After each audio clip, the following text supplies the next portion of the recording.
scraped floor, a hand scraped floor. Yep. And Shaw has this has factories in prisons Right. in Georgia, in which they hire prisoners to go in and hand scrape the floor. So you can get a American made. These guys are cool, man. Yeah, and they told me about your operation. Cool. Thank you. They told me that you're kind of on the same level as far as how you treat people. That's good. That is one thing that we can do. We can offer. We can't offer huge amounts of selection, but we can offer great service. Well, what do you do if they don't have it? You must find a way to. Oh, we can find a way. At that point, it may not be the cheapest option for them. So who do you have accounts with? Why don't you get to a buying group? You should join FCA. Yeah, I know. They Well, only, Oh, no. You can. You're Carpet Planet. Do you know Carpet Planet? Yeah. They just joined FCA. Yeah. Yeah. I've been trying to convince the owner to. The owner is an installer first, and he started a showroom in the whole retail business a few years ago. That's what Carpet Planet Right, but is. he still thinks as an installer, so he has a hard time envisioning the showroom bigger, and getting more buying power. We're working on it with him. At Walgreens, we are your diabetes go-to. Stop by and talk to your pharmacist today. Well, see, I'm a salesman and never have installed Yeah. flooring. I just hire people that can. Yeah. The installer, it's hard on the old knees, huh? Well, These guys are good. it's yeah. I used to install for a while, Confidential information and on yeah, mental I'm not in the best shape, but damn, that's what it's told me now. Oh, yeah. Yeah. If there's any simply floors, you don't need them. Brought to you by the U.S. Department of Health and Human Services. No way, no sense wasting money.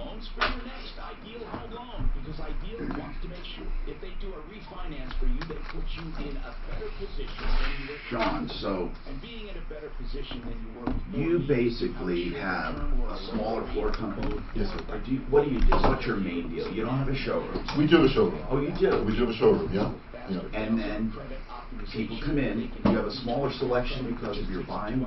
Well, because we're kind of a more boutique Now, style. but when they get the selections, is it at par with the other shops? Yes. Lower or higher? Middle. Okay. We're So- higher than the box stores. Tommy, Obviously. sorry. But I have the owner. Remember Larry called because they were kicking him out and not renewing his lease, and he's on Section 8. I can't get a hold of him, but the owner of the property management company wants to come on and tell his side. It's a good side, Tom. That being said, Carlin on line 1, she called us crying yesterday defending Larry, so she wants to listen in on Alfonso. Larry is. Larry's the original caller who I can't reach. And Larry, the original reason he thought he was being asked to move, there was a reason he Maybe I need to have Daphne come up, and I don't know what that reason. He said it was because he complained about something. Well, let me tell you, this side is way different and understandable. I understand, but what did he complain about? He said they were pissed. Oh, some dog in the neighboring apartments. Well, that's interesting because. Maybe Carlin knows. She's a friend. Do you want me to tell Daph to come up to talk to? If she's here. Yeah. But Okay. where is the guy? Do you know? Larry, he was supposed. I'm going to try him You need again. flooring? But I don't think we We need him sell it for at the a update. wholesale to guys like you. good to know. We have Shaw, Mohawk, Smart Can Strand, you Tough Tech, resell? everything. Can you resell Yeah. to him? Yeah. And he could really undersell the Definitely. shit. He could because even his prices, he does beat the big. Yeah, I mean, our Smart Strand prices honestly are way up there. Well, they are. They're not up. I know. The Smart Strand prices are not way up. Your Smart Strand, Bruce Odette's carpet exchanges prices are really low, Yeah. and so it makes it hard to compete on Smart Strand. Yeah. I don't know. When you said you don't. I don't know if they. Odette. A lot of the Bruce Odette. What does he do, like 10 million? Oh, he does 100. They say he does 100 million a year. Pardon me, Tommy. I got Larry, so he can come on and just He's the recap. biggest in the area, right? He's the biggest. He's the 5th largest in the nation. Privately owned flooring And company. what about Carpet? Carpet Mill is about a 25 million a year company. Yeah, they're smaller, but they keep Carpet Exchange honest, It's easy to go. It's easy for us to go up against Carpet Mill because we're way lower. That's where we get the 40%. We're like 40% lower than Carpet Mill. Carpet Exchange, we're the same price, if barely. Sometimes we're not. It's just he just really has strong buying power. Hi, I'm Tom Martino. Welcome to the show. We're going to get right to the phones. I will let you know whenever a line is open at 303-713-TALK, 303-713-8255. Of course, you can also call 303-MARTINO 24/7.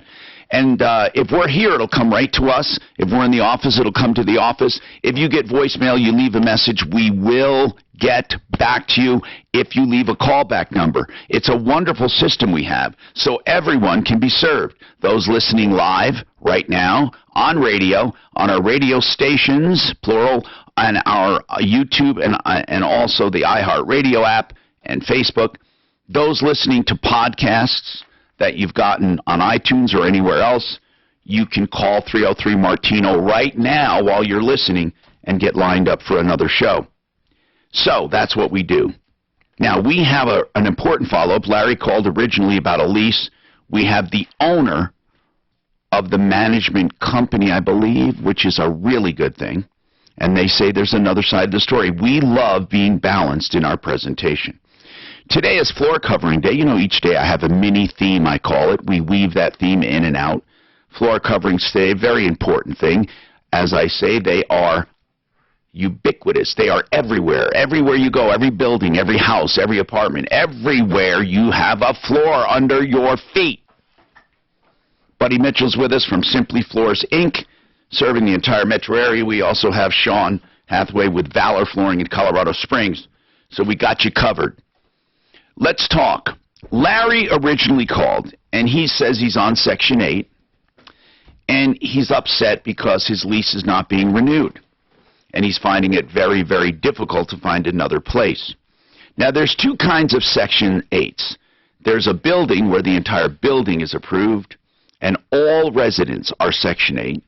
Then there's a voucher system, and that's where you have a voucher and you take it to an independent landlord for that specific apartment. So, Larry, are you on the voucher system or are you simply living in a Section 8 building? A voucher. Okay. Under the voucher system, a landlord does not have to give you a reason. They can simply say we're not renewing your lease, or if you violate the lease, they can evict you. So they're perfectly within their rights to do it, but you felt it was retaliation because you complained about something, right, Larry? Yes. And what did you complain about?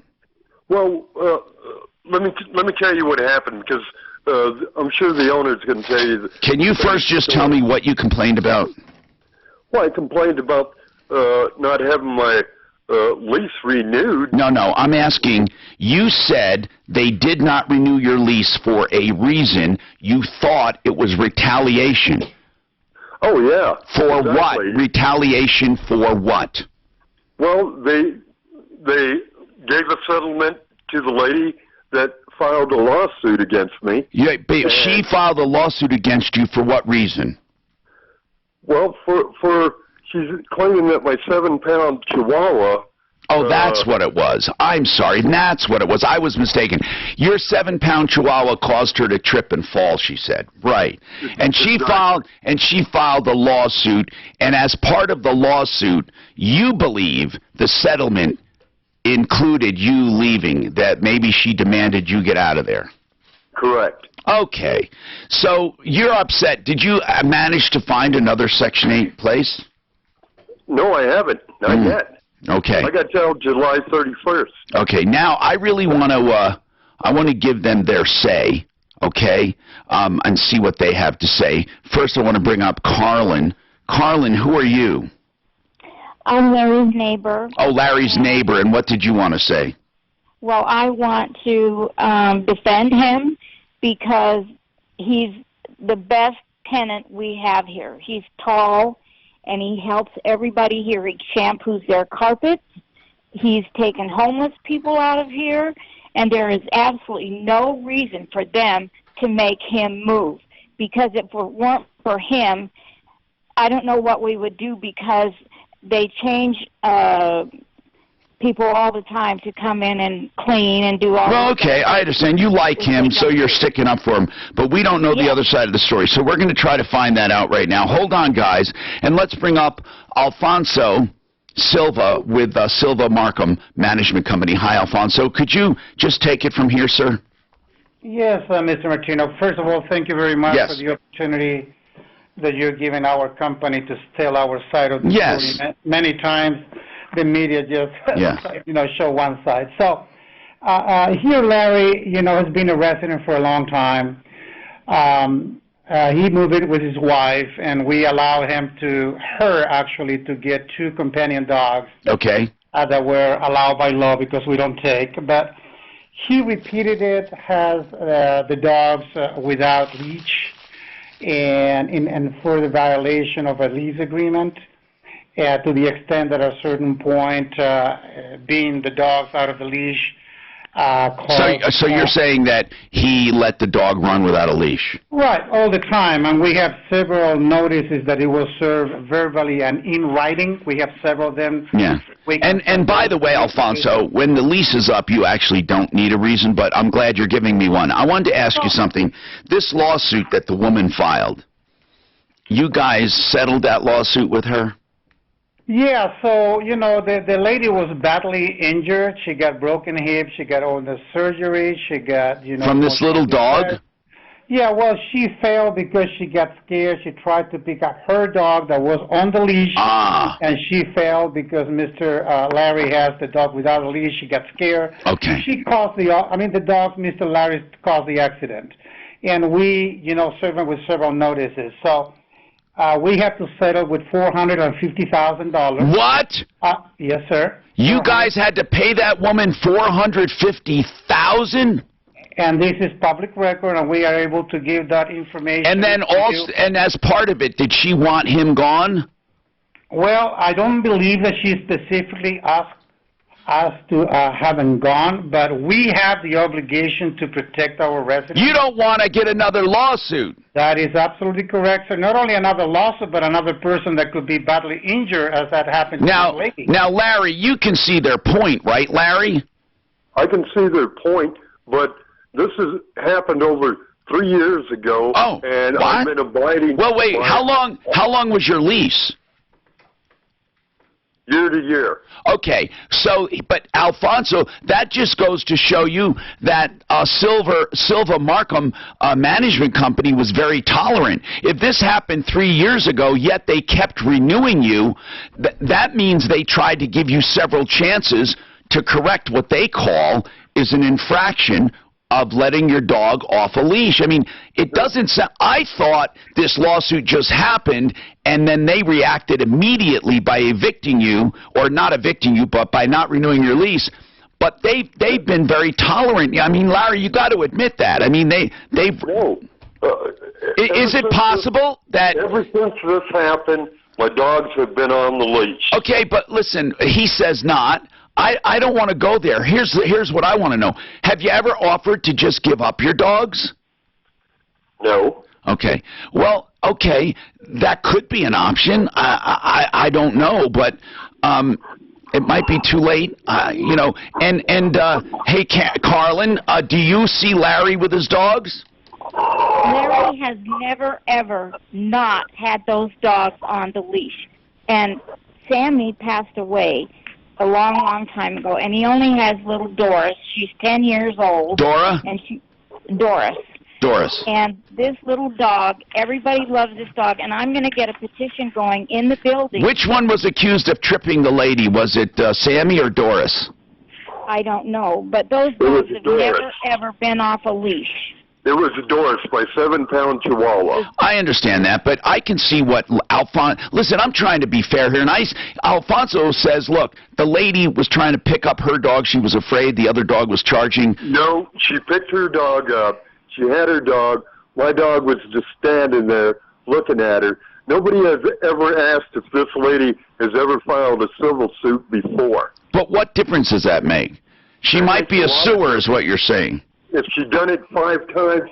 Tom, there is camera footage on this incident. Oh, there is camera footage showing it was not on. Animal control was there as well. Did you tell him that, Larry? Did you tell him that you have 7 violations of having your dog under with no leash? 7. No, I don't have 7 violations. How many you have? I believe that there's 2. Well, Yes, sir. And I have those available, Mr. Martino, if you want to have them, your producer. how many do you have that you can show us, Alfonso? I have 1, 2, 3, 4. I have 4 written, and I am told by the managers that were at least another 4 verbal. That's a lie. Well, why would Alfonso lie? What do you Why? think, I mean, Carlin? what would be the Carlin, purpose? that doesn't sound like there's a vast conspiracy to get rid of Larry and Doris here. It just sounds like he's had it. I mean, they had one lawsuit for $450,000. They say, look, we got to keep things under control. I'm not against you, Larry. I'm just saying it doesn't sound like Alfonso is simply conspiring against you. I mean, it doesn't add up. Why would he wait 3 years if he was conspiring against you? What do you think, Carlin, is going on? What do you think? Carlin, what do you, no, wait. What do you think's going on, Carlin? Do you think? Wait. I showed up for every court appearance. I showed up for the restitution hearing. What does that have to do with anything? Community service, What? and I paid a fine. Okay, but what does that have to do with this? That has a lot to do with this. What do you mean? That's what I had to do. I think that everybody in this room, if they were a landlord, would want you to leave. And I don't mean because you're a bad guy, but because your dog has caused considerable problem. This dog is this little tiny 10-year-old, 7-pound Chihuahua that wouldn't hurt a flea. And I don't believe what Alfonso Carlin, is saying. what do you think Alfonso's goal is? Do you think he just wants to get rid of the Section 8 renter so he can rent it for more? Yes, that's what I think. Okay, hold on. I don't hear that. I don't hear that. Just hang on. Mr. Martino, Yes. may I? Our company, Mr. Martino, is a company that specializes in very low income. So you're saying you're not just trying to get more money. You're still going to rent it out to Section 8. And the money that Section 8 pays is the same as any renter that is not in Section 8 pays. All right, I get you. You know what? That doesn't make sense to me that he's conspiring. It doesn't sound like it to me. I just think I'd like to know what other people think.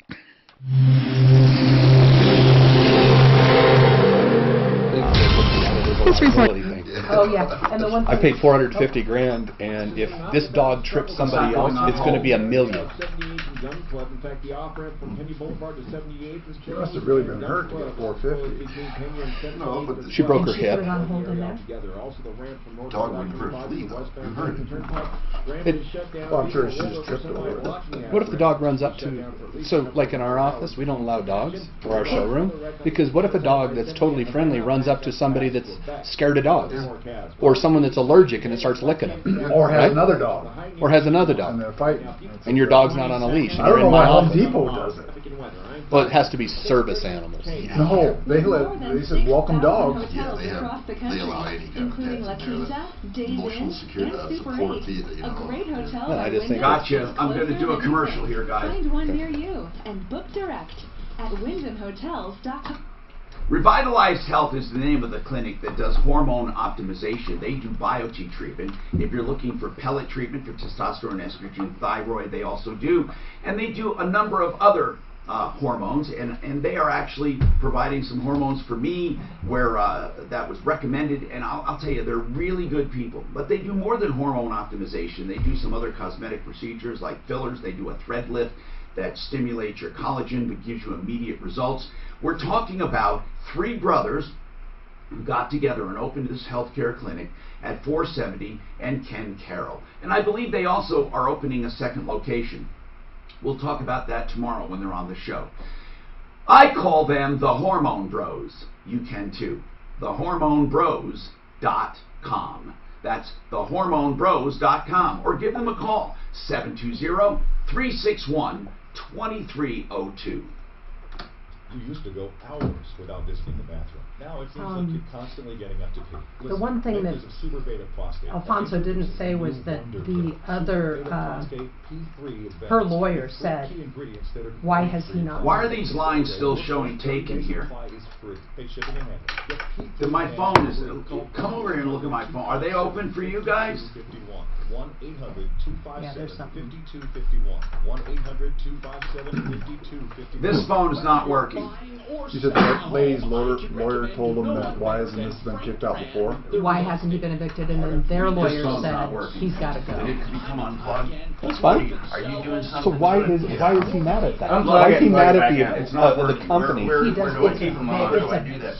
It's like 5 years old. You're talking Section 8 housing. That is power. 5-year-old apartments at Yale. We still have 2 on hold, and the other 2 are jump on fine. the light rail. Yeah, just It's throw up a a finger sweet. when you bring up. But yeah, so that's what it looks like. I mean, for come us. on, he's got a great place, and it's not. But if the lawyers, right? If the lawyers are saying, just think of the liability. You own a property management company. 400. Someone gets $400 grand. Yes. The lawyer said, why has this guy not been evicted? Oh, and he's they're- still there. And then let's just say that dog charges someone else and they fall down the stairs. You're going to have a $20 million Their lawsuit. insurance has gone up. You had knowledge. Their They should have insurance evicted has him 3 already years gone ago. up 30%. And that's the same dog still living with him? Yeah, and this is the thing, the old lady, you know, you don't know. I got bit by a little chihuahua. They've got sharp teeth when I was little. Oh, I know. They're one of the, I think, top 5 biting dogs. Yeah, and you know what? A little old lady, I mean, she doesn't know, and she's worried about her dog. She's probably worried about her dog and not worried about herself. No, you have knowledge that this dog. Paris Hilton. Oh, really? I don't know. I thought it was Taco Bell. Oh yeah, Taco Bell was before. Taco Bell was. That was an awesome Did you want commercial. me up here? You're done with We them. did for Larry because I was going to say if he wasn't there, tell us we needed to fill it in. Do you have any follow-ups? No, this was my big. This was my big thing I was working on. No, but he's got to find a place to live. I feel bad for the guy. I know this is what I was saying. Yale Station is only 5 years old. It's a sweet ride. I mean, That's the sweet ride. yes, it's new. It's right by the light rail, and now he can't find any place that's close that's close enough to get ride the bus and everything. And the only one he found was not until December. And the problem is, Silva Markham owns a lot of these buildings, and he can't go to any Silva Markham buildings. So he's in trouble a little bit. So my phone's going to be lighting up downstairs from the 2 of them, I'm sure. But yeah, it's sad. There's nothing you can do. You had a dog that hurt somebody, and the company that their liability is just too much. Hi, Right? Tom Martino. Hey. Buddy Mitchell. Buddy Mitchell had a comment on that. He's here on, of course, talking about floor coverings, but had a comment. So did other people. Larry basically is being asked to leave. This is 3 years after a lawsuit was filed because his dog tripped somebody. He denies that. But in any case, they had to settle for $450,000. And in addition to that, now I don't even know how the landlord is responsible for that. I don't know how they had to do that. But they settled for $450,000, and then they turn around and they've tolerated this guy for 3 years, but they said he wouldn't keep it on a leash. Now, I don't know if that's true or not, but they have every good reason to get rid of him. And they say it has nothing to do with renting it for more because, Section 8 pays him exactly what the going rate is. Buddy, would you have gotten rid of him? Yeah, I'd have gotten rid of him. Think of the liability. He's already cost him $450,000 if another person gets injured, even if the dog's sweet. Let's say it's a sweet dog and it runs up to lick a person, and they trip and fall down a set of stairs. They'll have a huge lawsuit. Bigger. Because they knew about it. Right. Julia has a comment. Go ahead, Julia. What's your comment? 303-713-TALK. Yes, Julia. I was just wondering when the last violation was issued to this man. Suzanne. So I just spoke to Alfonso. He was asking about she was asking about the last violation, correct, Tom? He said he wasn't totally sure. He didn't think there was anything real recent. He also added this, that Larry's Section 8 case manager has given him a list of options, but I think that Yale Station is a pretty nice Section 8 place to live, and he wants to stay there. But Larry does have options and should be looking into those. Okay. Julia, what did that matter? You think they should have given him yet another chance? Well, I'm not sure. I just didn't want to see somebody put out on the street. Well, of course, we didn't either. We've been working with him on that, too, on it getting replaced. But, Julia, if you were the landlord, think about it. What do you think? I mean, come on, you had to settle $450,000, and the guy's still there with his little dog. Yeah, that's why I was wondering when the last violation was issued. I think it would scare me a lot. Brad, welcome. What's happening? Brad? Yes. What's going on, man? Hey, Tom. I am just dealing with a situation that happened March 8th. Okay. I live in the area between Lowry and Stapleton. Oh, my God. Oh, I'm looking at your car. Holy crap. Oh, my goodness gracious. This is this is bad. This is hateful. Right. So it says homewrecker, ass, you know what, and then fag. I mean, what is this? Do you know who did this? I have no idea. I get up, I go to work, I come home, I go to bed. I live with my 20-year-old daughter, who's a full-time student in college and works full-time. Why did you get targeted? You have no idea? I mean, not that you have to, for goodness sakes. Hold on, where is he? Brad, I'm sorry. Somehow you got put on hold. Brad, you have no idea why you were targeted? Could it have been your daughter?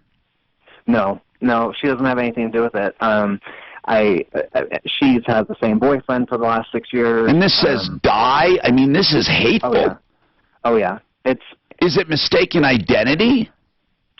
You know, I don't think so. I'm really trying to say that it's random because in that area there's been some garage break-ins, there's been some other graffiti, nothing to this extreme. But did they go inside your garage? Right. So my garage is detached. So it's about 30 to 40 feet from my house. And they got inside it as well and spray painted your car?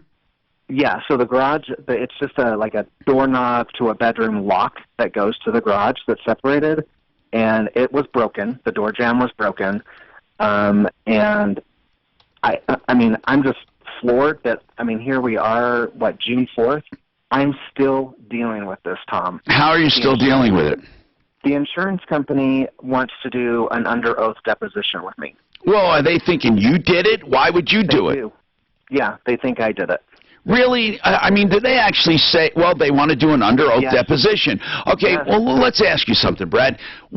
Did your car need a paint job? Are you an excessive claims putter-inner? No. It's a brand new car. I had it 1 year. I bought it off the showroom floor. I don't know, man. At that time was a delivery driver. Who is your carrier? Geico. Huh. The claims supervisor told me on the phone, we need to do an under oath investigation to verify that you didn't have anything to do with this. Well, I guess, look, have you ever had other claims like this? Never. I don't understand it, but what's wrong with doing that, by the way? No, I mean, there's nothing wrong, but I mean, they have my car. I'm still having to make payments on a car that I don't have. How long? They can't, since March 8th. I'm still... But why is it going on this long? Did they ask you before this to do that? No. So let me look at my notes here. On March 29th, I was told I need to do the under oath. Well, okay. Did you say yes right away? Of course I did. Okay, so you said yes on March 29th and still don't have the deposition. They still didn't do it. Correct. So it was set. I actually had a follow-up with them 2 different times. So March 4th. Did you do the depo yet at all? No. They're trying to see. This is what they do to intimidate people, just in case you did do it. They want you to say, "Oh man," and because they'll explain under perjury laws, you'll be prosecuted and all of that, and insurance fraud. Of course.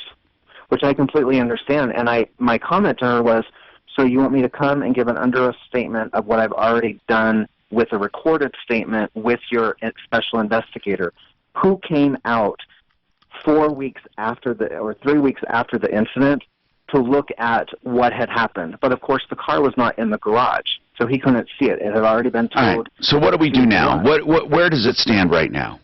Well, so I've reached out to some companies to try and get an attorney for some help with the deposition, just because I feel like I need some type of representation. If you did something wrong, you do. I mean, actually, you do no matter what. I shouldn't discourage you. If you want it, with the deposition, it's very easy. You answer yes and no, and you answer date and name. I mean, you don't have to tell stories. If they say, and I don't plan to, are you gay? And I said, yes. And she said, oh, well, I guess I could have figured that out by just talking to you. Are you kidding me? No, not at all. She said that. Wow. At least she didn't. Oh, my God. Okay, so hold on. So somebody truly is targeting you then because you're gay. I've had to... Doesn't that make you nervous, though, being there? Is that a bad neighborhood, so to speak? What kind of neighborhood? So it's kind of being gentrified. A lot of houses are going on the market for, $375,000 up to $600,000. Yeah. I live in... What were you hoping? Hold on. I just need to know what you're hoping we can do, and we'll take it right after this and more.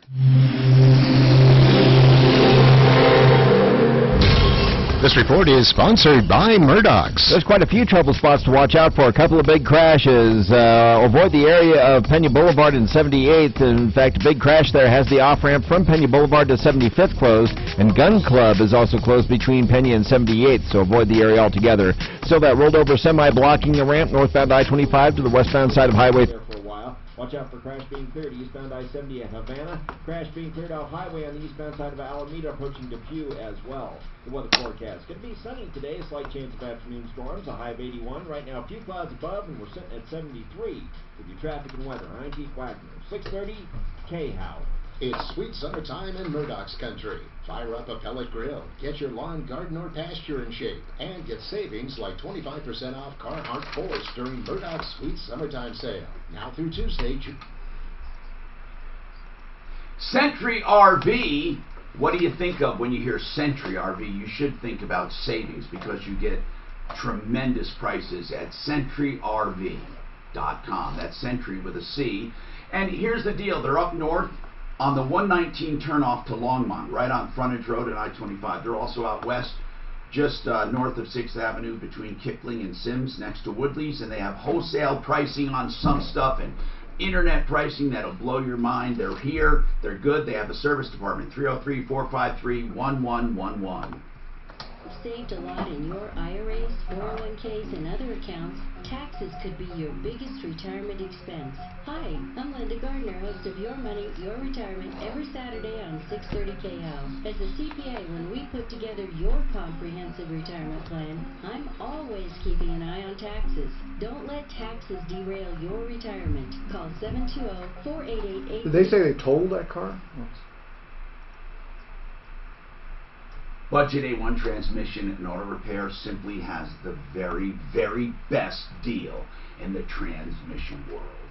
Budget A1 Transmission and Auto Repair will remove your transmission, open it up, and give you an exact estimate free of charge. That's right, there is no charge ever, even if you decide not to have the work done, even if you go somewhere else. I know, it's almost too good to be true, and these guys are great, and they do all machining in-house and rebuilding in-house, so you'll get the best prices. Mark Machowski, Budget A1 Transmission and Auto Repair, 303-781-9858, free estimates.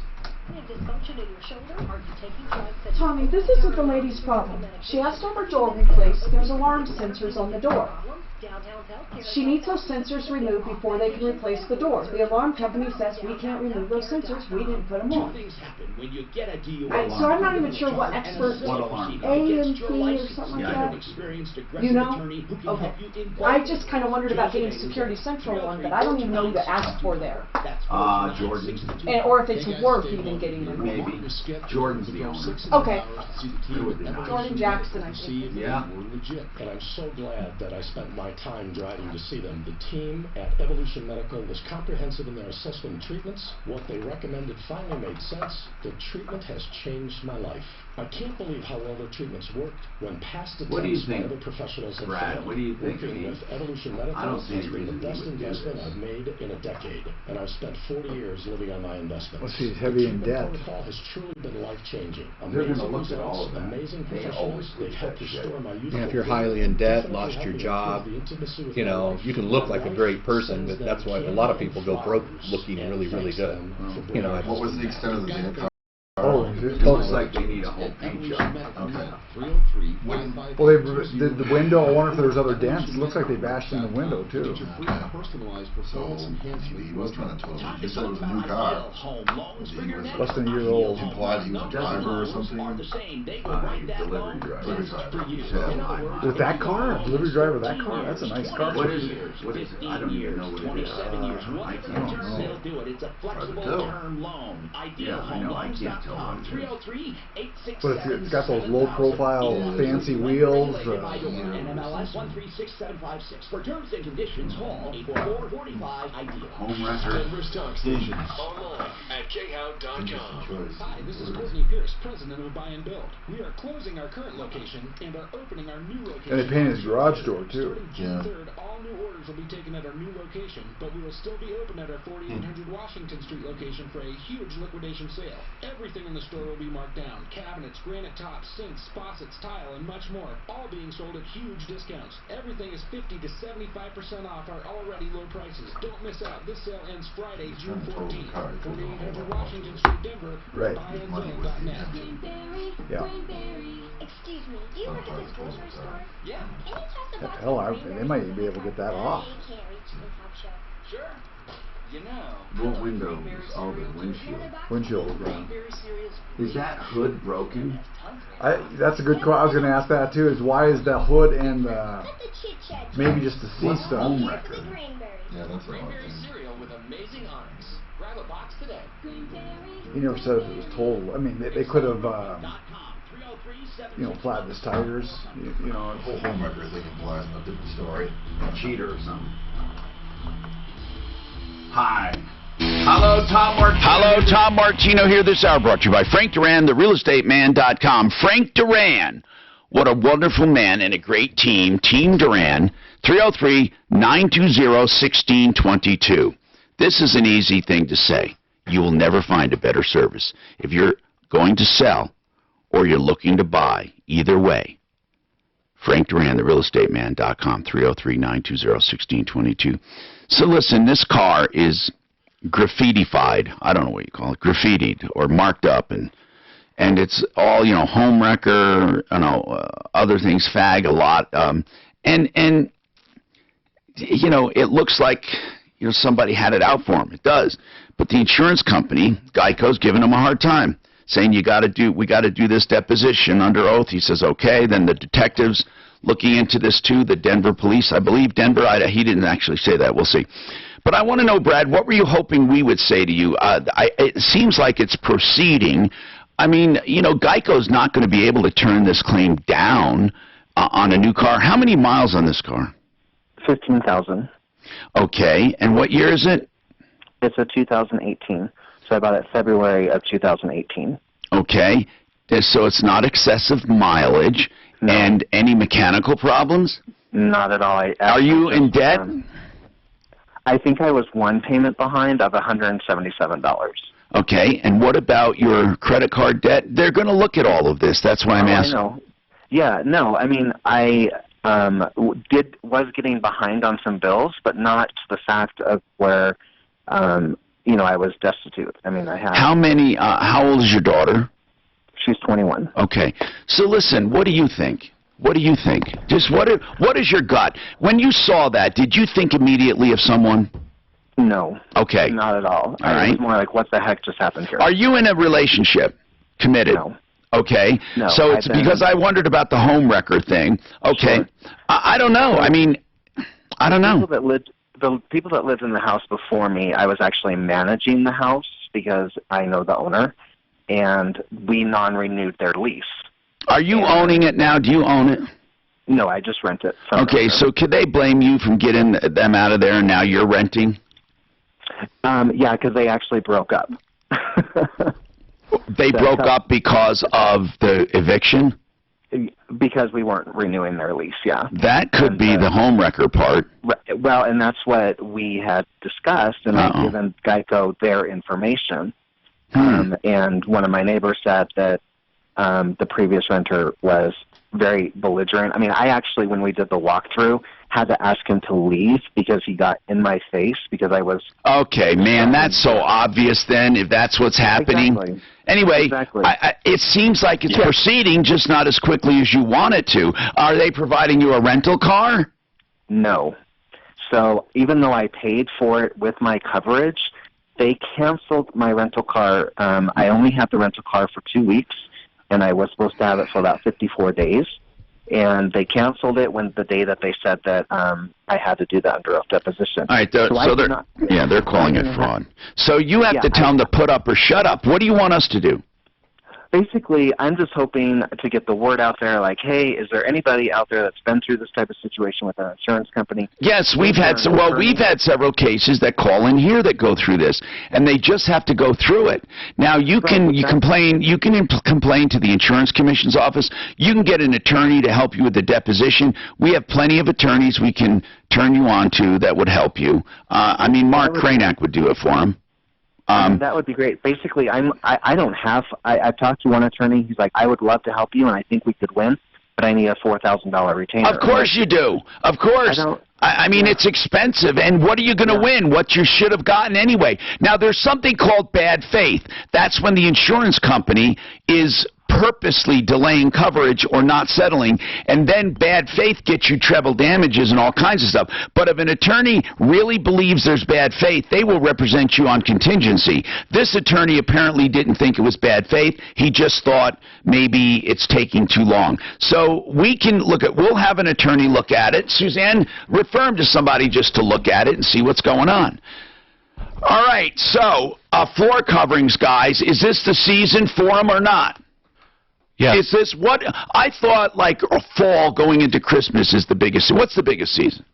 I would say fall going into Christmas, and then right after about February it picks up March. What about now in the middle of summer? No, yes. Is it slow usually? We're really busy. But is it normally slow for the industry? No. Not for us this time of year. No. Okay. So because good weather, you get things done, right? You don't want to get stuff done in the winter. Okay, we were talking about hardwoods.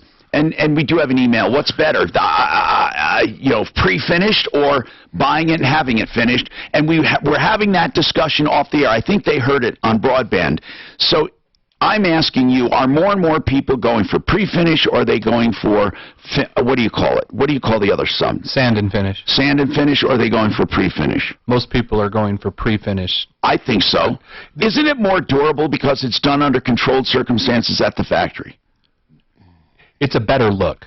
It is more durable, technically. It's a more varied look. What does that mean? You have more variety in the scraping, the planing of the wood, the type of the wood. So you can pick different. You can pick different varieties. Right. You can have a more aesthetic value. But when it's there, though, it's consistent. Okay. In Colorado, you really shouldn't put a board in, solid wood board in, over 4 inches. Right, it'll warp. It'll warp, it'll grow, it'll shrink, it'll do all that. So most people, when they go to engineered wood, or pre-finished, they go to engineered, which gives them the ability to get a wide plank. It's a piece of plywood with a veneer put on top of it. And the veneer and the plywood is more stable. Way more stable. So an engineered floor is real wood, but it's a plywood with a veneer on top. Right. But can you do that with a sand and finish, or are they all pre-done? Most of the sand and finish are solid wood. Right. And so and here's been my experience, and I've had many houses, that solid wood, while it looks beautiful, and I know people love it, is way too much of a pain in the ass. And you almost never get it perfect. Never. I've never seen one perfect. That's why we sell pre-finished engineered wood. Yeah. And because it comes out of the box not perfect, the ones we sell the most of, the hand scraped. Yeah, yeah. You know, and then you get wide plank long boards. And so, 15 years ago when I was in remodel, I would walk into a $2 million house, and they would have wide plank long board hardwood floors. And the $400,000 house back then, or the $200,000 house back then, they couldn't afford that. Now they can get that look for the same money as a sand and finish. And so you can get, I mean, we have an Anderson product that's, 8 inches wide, 7 feet long. It has a 1/4 inch piece of solid wood on the top of it. It's made with a fantastic, piece of plywood. And down, it's beautiful. It's what I'm going to put in my house. In general, what is more expensive? Solid wood, sand and finish, or engineered? In general. They're about the same. We have more coming right up. This report is sponsored by Credit Karma. There's a few of the big crashes. 11 and 12, and I don't know what sand and finish goes for, but it's between 11 and 12. Wouldn't you say? Yeah, it's close to it. Yeah. We have more. We've engineered that could go up to, just for materials, $30 a square foot, so it can get more expensive. Well, yeah, obviously. You also have sand and finish that can go up to $30 a square foot. Depending upon what you do, right? Yeah, because we had a company that came in and they did a sand and finish hand scraped floor out of wide plank hickory. Yeah. And I think they charged $28 a square foot for that. I like the engineer because, like I said, the variety is tremendous. Yeah. You have that reclaimed look, more stable product that comes out of the box, like you said. Okay, guys.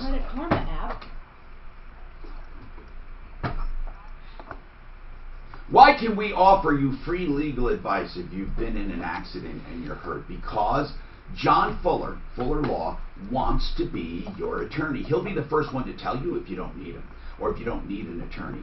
But you should go with someone that we have checked out, that I know and trust, and that has a great track record with a vast knowledge of the law. That's Fuller Law, John Fuller, 303-597-4500. Free advice if you're injured. Don't take chances. And don't go just based on an ad you see on TV with a fancy name. Go with someone who is right there for you. John Fuller, 303-597-4500, personalinjuryco.com. Ever wonder why Europeans seem to speak so many languages? And you've got another one coming up in a minute. It's buy and build, short. Technology gets you speaking right away, whether you're learning Spanish, French, or German. And best of all, you'll remember what you've learned. I always thought I was bad at languages, but after using Babbel, I can tell you I was just taught the wrong way. Using Babbel's 10 to 15-minute lessons, you can be speaking confidently in your new language within weeks. I was amazed that I could start having real-life conversations right away. It was so fast. Now I'm speaking Spanish. Woohoo! No wonder Babbel is the #1 selling language learning app in Europe. Try it for yourself and see why Babbel is the quick way to get conversational in a new language, like Spanish, French, or more. You can try Babbel for free. Go to Babbel.com or 10 seconds, buy and build short. Babbel, BABBEL.com, or download the app to try it for free. That's Babbel.com. Buy and Build is now Buy and Build Kitchen and Bath. They're open at 560 South LaPan. Go just west on Alameda from I-25. You'll see LaPan. Then go south 2 blocks. It's painted orange and blue. Looks like the Broncos headquarters. Buyandbuild.net. Below wholesale pricing for all your kitchen and bath needs. And here's the deal. You get granite as well. And they have an installation service. I just had it done. 303-295-6022. Buyandbuild.net. You outgrowing your starter home, or you've got a kid on the way and you're looking for a bigger place to live? Well, your timing couldn't be any better. Hey, it's Ross Kaminsky for American Financing, and you know what real estate prices have been doing across the front. What do you think's going on? Okay, here's the deal with line 4. I don't think He called you guys, he's in the Springs, and he called you guys, it must have been some time back, to ask you guys to do the floors. You guys don't go to the Springs, you referred Planet Flooring. Yeah. So he's talking about Planet Flooring. It might turn into a complaint. But it has nothing to do with Buddy. No, not at all. He's not upset with Buddy. He wants to ask a technical question about the LVT. Apparently it's moving when he walks on it. Not supposed to. Okay, and I think he thinks it's not supposed to, so you're going to make him feel so much. And I was like, dang it, we just signed up Valor Flooring. So he had called somebody else from the Springs on our list. They never called him back, so Mark took him off the list. So, Colonial Hardwoods? They were on the list. Apparently, and this guy said Mark took them off the list when they weren't returning calls and stuff. I don't really know. So anyway, so that's what it is. I just wanted you guys to have a heads up on that flooring question. Short ones, big and deep and legal. Give them a call. They do beautiful work. You can find out by looking at their website, DenverEgressWindows.com. 720-626-4221. 720-626-4221. People are scheduled for seasonal incentives? Oh, yeah. Hi, the answer cleaning, done right, fully clearance. Now's the time to call and see the full 12% on all services for selected companies. 300-360-370-PR-800. I'm consumer advocate Tom Marchino. Tax day has come and gone. Did you file an extension? Do you owe money to the IRS? If so, interest and penalties are adding up every single day, and that will get really expensive really fast. Copy this number down right now for help. 844-LARSON Tax. Whether you owe $10,000, $50,000, $100,000 or more, my friends at Larson Tax Relief can help. I know Ron and Jack personally. I know their team of experts, and I have seen how they help people just like you. Larson helps stop demand letters, wage garnishments, and they prevent property seizures. Call Larson Tax Relief at 844-LARSON Tax. Larson will get you the best possible resolution, and you'll be treated with dignity and respect. 844-LARSON Tax. If you owe back taxes or you've been slapped with an audit, let Larson Tax Relief deal with those collectors. 844-LARSON Tax. That's 844-LARSON Tax. Or LarsonTaxRelief.com. Ask Alexa to play 630 KHOW on iHeartRadio. Then you can hear a Fox News update at the top of the hour. Getting 630 KHOW from iHeartRadio. If Denver's talking about it, you'll hear it on 630 KHOW.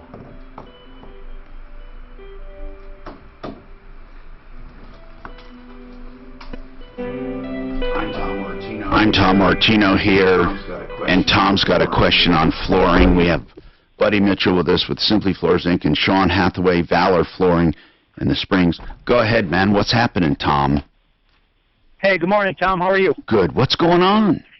So, it was back in January. I wanted to pull all my carpets out and put in the LVT. Yep. And I went on your referral list. I love it. Yeah. Yeah. Well, he was out of Firestone. Real nice guy. Came down.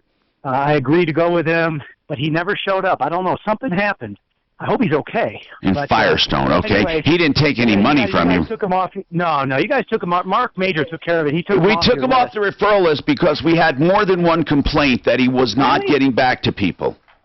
Yeah, he came out. He was great. He gave me a but we're not disputing he's a good guy, but we can't get complaints like that you're not responding to people, you know? That's okay. So anyway, fast forward.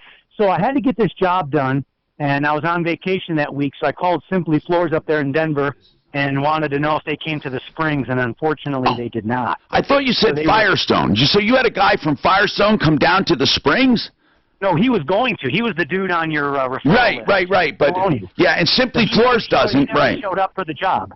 Who did you finally get? I went with Carpet Planet out of the Springs. Simply Floors referred them to me. Yeah. Because do you know them, buddy? Yes, I know them. They're part of the same buying group. Okay. And now we, of course, in the future, we got Valor Flooring that we just signed up. Okay, that's fine. So what's going on? No big deal. What's going on? They installed it. They had a hiccups, no big deal. We got it all in. But my question is, on those planks, maybe they're four footers by 6 inches wide. On the 6 inch wide lock, are you supposed to see that seam go up and down when you walk on it? Guys, what do you have to say, Sean? If the locking mechanism has failed, you would. Because there's a locking mechanism on the sides and on the ends of most products now. I don't know all of them. What do you mean by move, though, buddy? If I take my thumb and put it on we'll call it the 4 inch, the seam you're talking about. Yep. If I put my thumb on there and push down, I can see the two boards. I can see the seam. I can actually see it go down almost like into the floor. But when you put it down, when you press on the seam downward, does it separate? It doesn't separate. It just moves up and down. Then there's nothing wrong with that, right, buddy? No, your floor can move up to a really 3/16 of an inch. Yeah. Up and down. Up and down. But doesn't it even have a pad under it? Well, it does have a pad under it, but it's a floated floor. Right. LVT are floated on floors. purpose. So in one area, is it doing this, or is it doing it through the whole floor? Yeah, and that's my concern because it doesn't move in the bedroom. Because the floor is maybe not level. So, well, the floor is probably not level. Or did he not, after he took the carpet out, because I hear cracking, popping, cracking. Now, you shouldn't hear noise. Okay, so my question for you would be, if they didn't clean the floor properly, that's one thing, and this floor will come apart. LVT is, you can take it apart, you can take the whole floor out and then put it back, right? As long as you don't damage it when you're taking it apart, right? So you can do that. So the specifications on about 90% of LVT states that you cannot have more than 3/16 of an inch variable in an 8-foot radius, which 3/16 is a lot. So my production and I were talking the other day, and he says, yeah, we have people complaining about this floor moving, and he said, what gets you is it can move 1/8 of an inch, right, which the locking mechanism still holds, and it looks like a lot. It looks like it's moving a lot. Okay, what I want to ask is this. Should you attempt to level a floor before putting this down, or doesn't it matter? We level all the floors. Yeah, Did they level the floor at all, Tom? No. Right. Did they put it over a wood floor or concrete? They put it over wood. Wood. And you normally don't have to level wood. Did they clean it? That I wish I knew. I mean, when you say you hear creaking, when you walk all over the floor, you hear a creak? Just in the one area where I'm having that's where there's some imperfection underneath. I mean, but the floor is not coming apart. No, it's not coming apart. But when you walk on it, you'll hear just a... How far does it go down? It doesn't go down much, maybe less than 1/8 of an inch. Then it's in specifications. You can have them come out and do a warranty on it. I would come out and do a warranty on it, but it's not something that it's not warrantable. Yeah, I mean, have them come out and look at it, but I don't think you're looking at a major defect here. We got a lot more to talk about on the Troubleshooter Show. Richard will take your call, Anne Marie and Michael. All of this coming up, and your calls at 303-713-TALK, one line open. Adults. Old house, and they crowned one of the boards wrong. So you just watch the floor go, and it dips down and comes back up. And they're like, the house is 30 years old. They're like, what should we do? I was like, just pour it with concrete, because the fix of tearing all that plywood out and raising that board up with the drywall attached to the basement below, it's just nightmare. And it just when we tore up the floor, you could just see it. You could see the floor goes flat all the way across, and then there's just a belly in it. And you go downstairs, and it looks perfect. You know, it's been like that for 30 years, but they're going from carpet where you never see it to LVT. And so it can move 3/16 of an inch. So what I was going to tell him, if he stayed on the phone, was what we do is we go and we put a laser and we measure the floor, like way far away, to the ceiling, right? We leave the laser there, then we walk over there and we stand on it, which pushes the floor down, and then we hit it with the same laser. So you get your deflection. So you get your deflection, and we say, okay, did it move more than 1/4 of an inch? And most of the time, it's moving 1/16 to 1/8, and but it looks like a lot when you walk across it. It looks like, holy crap, this is moving a lot, and it's not, you know. So the one you said that went like that, we put trawled that. We put self-leveling concrete. So you just pour it on there and let it level itself? Well, kind of. Yeah, you have to trowel level like a feather finish or something. Okay. And we do that all the time. For any little dip is going to cause an exact problem when you put an LVT down or something.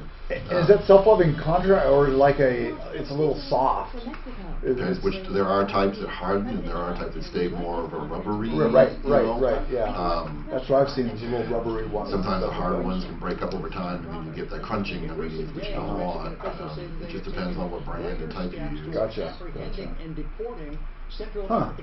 That's the best way to level something versus people going down there and actually trying to skim it, huh? Yeah, I mean, we've had some cases where the best solution is to get a grinder in there and actually grind down the subfloor a little bit, high spots. Yeah, especially on concrete. I just bought a really big. I spent $7,000 on the grinder with the vacuum. Yeah. Man, that thing works. Yeah. It's just noisy. But we do what gets me is it's so last year we did about 300 basements where we're going in and putting LVT in basements where none of those floors are level. No. And so that's a huge market. If you go after, I'm just telling you, if you want to grow your business, go after people finishing their basement and become the floor leveler, and then you'll get all the LVT. Right. Because it's always done wrong. Carpet exchange does it wrong. Everybody does it wrong. Because that floor has to be almost as flat as this know table. what this is? This is an actual newspaper. I have not read a newspaper, especially on the can, in so long. I used to read newspapers. I can't believe they still publish the damn things. It's amazing, isn't it? It really is. Is it what they want? I remember sitting in a meeting. This asshole from the Post was there, and I says, you know, within 5 years, you guys, we're going to be able to get everything on a phone. And they laughed at me, all the highfalutin journalists. I remember that. You know, Mike Rosen? Yeah. So 20 years ago, I was buying lumber from Home Depot, and he was friends with the manager at this Home Depot, and they were doing investments. And you could go out, and I went to a thing where he was where Mike Rosen was hired by the company to sell me payphones. They were trying to sell payphones to people because they knew, and they were like talking about, look at all the pagers, but they knew, the phone company knew that when the cell phone came out, when the technology, they knew it was in the building, that these payphones, which were massively profitable right then, that you could buy for like 10 grand, and you could make your money back pretty quick, they knew that within 4 or 5 years they'd be obsolete. And so Ma Bell and the companies that owned the payphones were selling them to stupid investors. And I sat there and I was like, man, that's a really good deal. Mike Rosen's pushing it, and you know, the manager of Home Depot, he was, you know, buying 3 or 4 and trying to get me in on it, and I just like, I'm not going to invest 15 grand in a payphone. Tommy, excuse me, buddy. That line 4 is that guy's daughter who calls Yvonne, the coin guy. I can't remember his last name. What does she want? She wants to rent. I I just let you know. I couldn't think of that guy's name to let you know that's who it was. I thought it was Klaus or something. Klaus. Oh, okay. You're right. Klaus. I've only heard the King. Klaus. You know, he's walking around the corner. He's really good. Klaus is a good guy. Is he? Yeah, he really is smart as far as collectibles and stuff. But when it comes to tax problems and the IRS, I call on my basements and LVT basements. That was a big thing last year for us. Yeah. So how do you know? We go in and level the floor. You grind them and fill them. On average, the average basement in Colorado costs about $1.25 a square foot to level their basement. So if you have a 1,000 square foot basement, it's about $1,200 to get it level. Now that is to get it to spec. It's double that to get it almost perfect, and it's triple that to get it level and perfect. So if the whole basement floor slopes, you don't care, and you don't care that the whole thing slopes, and you just want it flat, right? And you are type A personality. You're Tom Martino quality, that I want it almost perfect. I don't want any movement. It's about $3. But if you want it to spec, where you don't mind seeing some movement, you want it cheap, it's $1.25. But if you want me to level and get that whole thing perfectly level and flat, it's about $6 a square foot. And so, because we work with so many basement builders here in town, we've got a whole contract written for it. Because so many people's expectations are, oh, you're going to level my floor, it better be perfect. Right. It's like, well, okay, do you want us to make it perfect? Because it costs a lot of money to make it perfect. Yeah. But if you want it just to spec, where your material won't fail, then it's only $1.25, which is $1,200 on an average basement. Yeah. Yeah, we did one that the guy wanted level because his TV. He couldn't stand the fact that the TV was crooked. And rather than shim up the base of the cabinet, he wanted the whole floor level. It was that you could see the TV that was crooked? Yeah, because it was like from with the width, there was maybe an inch or so difference. That's a lot.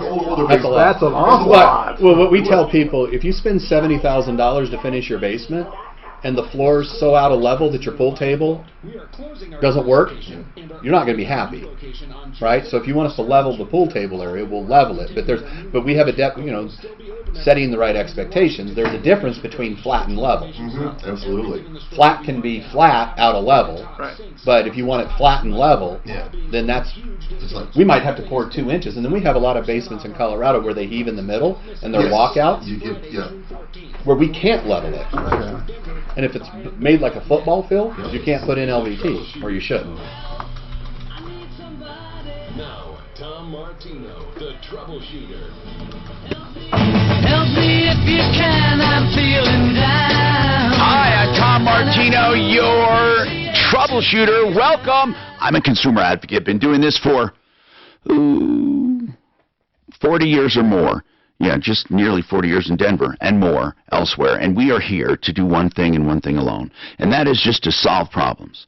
We really do. We love what we do, and we have a lot of, hey guys, any follow-ups? I was going to say we have a lot of problems in the works. Anything come to mind, Dano? I know you're working on some. I know Daph's working on some, or she just finished up. But we love helping people. We really do, and that's the crux of this show. I mean, I remember years ago when somebody said, what are you going to do? I mean, eventually you're going to run out of broken toasters and stuff. And then what happened? Technology came along and rip-offs abounded. So you can get help, not just on rip-offs, but any kind of issue.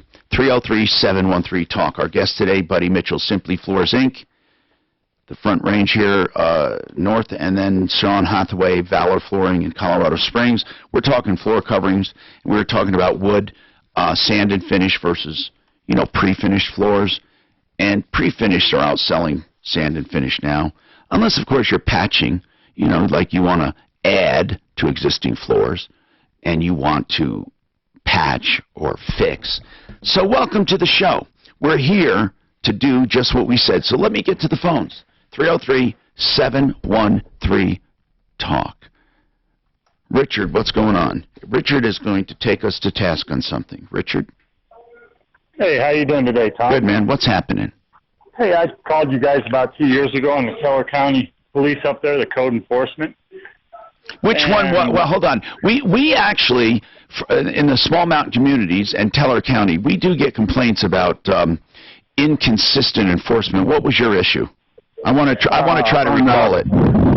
On the vehicle rubbish order that they did, I put up a screen. The officer didn't like it. Yeah. And when she confronted me on the street, I turned around and walked away because we weren't getting anything resolved. She grabbed me by the collar and stuff to take me down my shirt. Mm-hmm. And then in court, we took her to court, and we... Wait. Were you charged with anything, Richard? Yes, sir. I was charged with rubbish order. And this has been going on What is a rubbish order? Too many cars on the property. Yeah, I remember. Right. I remember a similar one. It might be yours or not. Listen, we get this is one area where we throw our hands up. Here's what it is. And I'm not just going to say you, but you fall into a category that we get, and this is what it is. People have a property, private property, and they believe, look, I'm abiding by the law, or you shouldn't bug me. This is private property. Leave me alone. And zoning, it almost gets to where they're out there all the time. Neighbors complain, and you become a target for them almost. And in some cases, they might exaggerate a little or give you a little extra problem. In other cases, the hoarders are the ones who are just pains in the ass and no one wants them in the neighborhood. I don't know where your case falls, but I kind of remember it. What happened with it? Oh, we took her to court and stuff, and we won. What did you win? Did the judge say you did not have excessive cars? No, I didn't have a violation that this officer was trying to put on me. Okay, good. So the judge threw the violation out? Yes. Okay, so what are you calling about now? Well, she assaulted me. She grabbed me by the collar and stuffed the ticket down my shirt. And I asked you for help to see which way I could go. What would we be able to do with that? There's nothing we can do about that. Huh. Well, I see. I mean, well, hold on. If a police officer, you know, assaulted you, as you say, what we would normally say is file charges or file a civil suit. But we can't get involved in that. We weren't there, and many times, you know, I don't know what happens, but I don't know what you were expecting. Attorneys are going to require a very large retainer for a case like that. They're not going to take it on contingency. I can name 5 attorneys right now you can hire, but you're going to have to put up at least a $5,000 retainer. No one's going to do it free. Okay, there's no problem. Well, okay, we'll get you some attorneys' names for a $5,000 retainer. I'm sure they're going to take this case. Now, you may lose the case if you insist on taking it. Now, many attorneys would say, I don't want to take your money. I don't think you have a case. Now, some attorneys won't take your money no matter what. There are others, if you insist, they'll go through the motions for you and burn your money, but they'll be honest with you about it. So if you want a reference to an attorney, we can find someone that will help you. Sure. Now, helping might not win. You understand. They'll help you with the procedure. Because what kind of, let me ask you, what are you hoping to get? Were you violated? Were you damaged? Yes. What are the damages? I just want her gone. This ain't the only person. She's been doing it. I see what you're saying. She did it to 80-year-old. You're doing it for the greater good. You're not looking for personal injury. You're doing it for the greater good. No. Yes, I'm doing it for the greater good. And do you have about, let's say, $20,000 to $25,000 to go through with a court and trial? I'm just curious. Yeah, that ain't no problem. Okay, good. All right, Richard. He wants to throw his money away. Could you call one of our attorneys and give him a gift?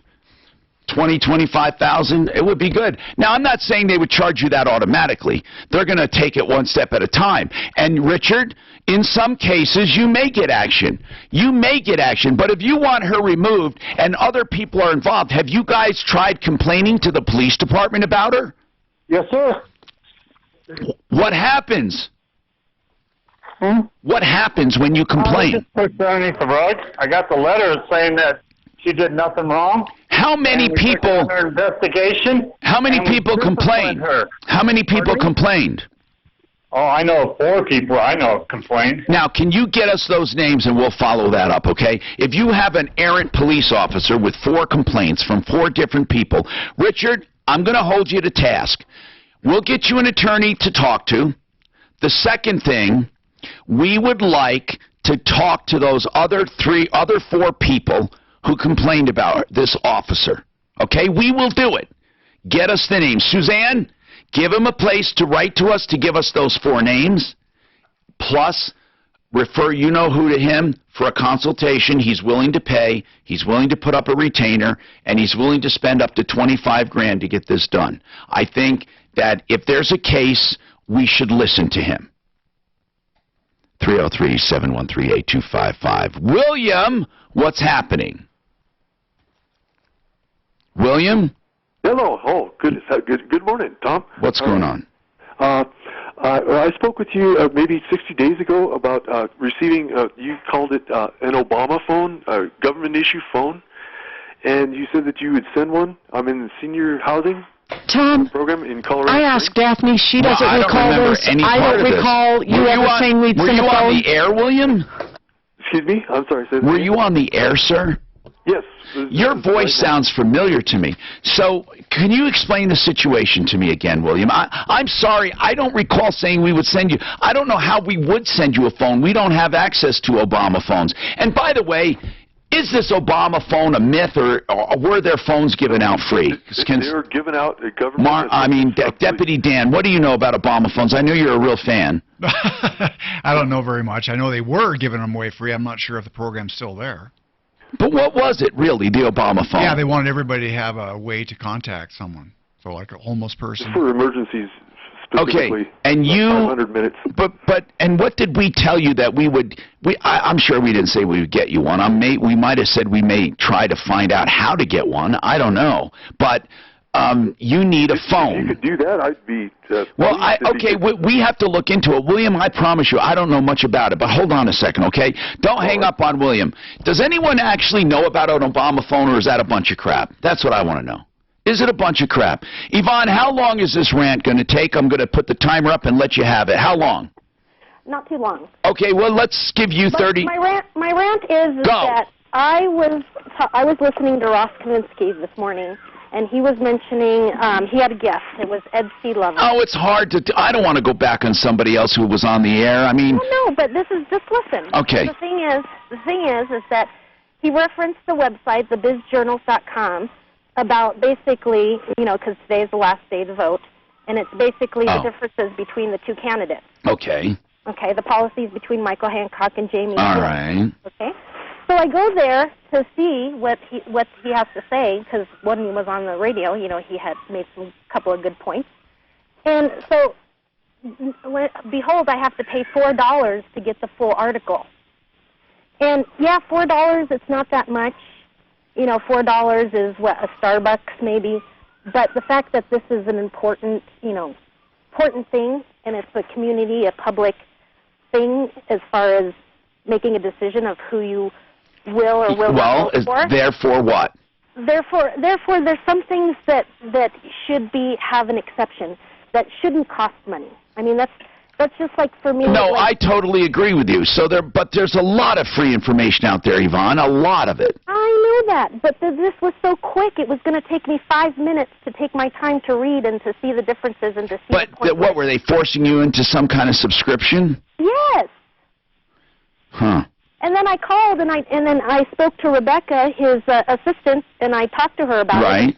And she's like, well, that's, and I told her, I said, I understand that this is how you make money and this and that and the other. And she says, well, we can't release that information. I said, well, do you have a contract between the website that there's, as far as copyrighted content? She's like, no, it's our business. Well, Yvonne, I know that. Look, I understand, okay? People publish things and people have subscriptions and people have free stuff. And you're right, there should be free information available, and there is. I mean, but there is a lot of free information. It just so happens that this wasn't free. I, honest to God, don't know how to solve that. Ross told me to go to a newspaper, and they wanted to charge me $1 for the newspaper. Is sponsored right? by Napa Think about it. Let's start off with We sell newspapers. Yeah. You have to buy the newspaper if you want to go read the newspaper, or you have to steal it from somebody that bought it. Because he's on the air. And Tom Centeno. So you do get, the free phones exist, but you got to be a member of a government program like food stamps, Medicaid, pension benefits, or low income. They still exist, or did? Looks like they're still there. It's a long break. Yeah. Well, it's, be about a 30% chance. You can do whatever. I'm going to be reading something here. 81. Right now, partly cloudy at 76. With your traffic and weather, I'm Pete Wagner. 6:30 K-How. Right now, 15 seconds to Centeno. Long. You can get a $75 prepaid Visa card. Quality parts installed by pros. That's Napa Know-How at participating Napa Auto Care Centers. Exclusions apply. Offer ends June 30th. Did you know that Centeno Schultz can do an evaluation for you? Most insurance will cover it. The stem cell therapy, of course, insurance companies, some insurers are starting to take a look at stem cell coverage, but here's the real deal. No matter what, if you're going to spend time and money, first, on stem cells, make sure you get real stem cells, and Centeno Schultz is one of the few clinics that actually provide living stem cell therapy. They do seminars where ultrasounds are available, and they'll even read your MRIs. If you have shoulder pain, rotator cuff, knee pain, ACL, MCL, or maybe a tear of your meniscus, I know I'm having some knee pain and I've scheduled an appointment, they will do that appointment, and as I said, your insurance will cover that appointment. Now, if you decide to get stem cell therapy, great, but they have other therapies available as well. They're a complete medical clinic, Centeno Schultz, to relieve you of pain. The StemCellExperts.com, 303-963-9201. Who doesn't want to own their home faster? Can it be done without paying more money? In 60 seconds, Excel Roofing Long. Excel Roofing. At 4 1/4, you will pay back over $708,000. That's over $308,000 in compound interest. Take AIM, Affordable Interest Mortgage, 720-895-0500. We're hosting another educational seminar at Memory Lane Museum, Tuesday, June 18th. You get 1,000 free minutes, Join us for dinner and a walk 1 through gig the of 50s data, and 60s with cars, motorcycles, old-fashioned diner, and unlimited more. text. To reserve your seat, Is it still available? Yeah, looks like it. events. Let us show you You just got to be in a government program. thousands in excess interest while giving you the ability to access your equity when you need. 20 seconds away from Excel. Is Medicare considered a government program? And join us for dinner Medicaid. Tuesday, June 18th at 6:30 p.m. at the Memory Lane Museum. Go to AIMortgage.com Section 8, /events SSI. to reserve your seats. Keep more of your money. 720-89.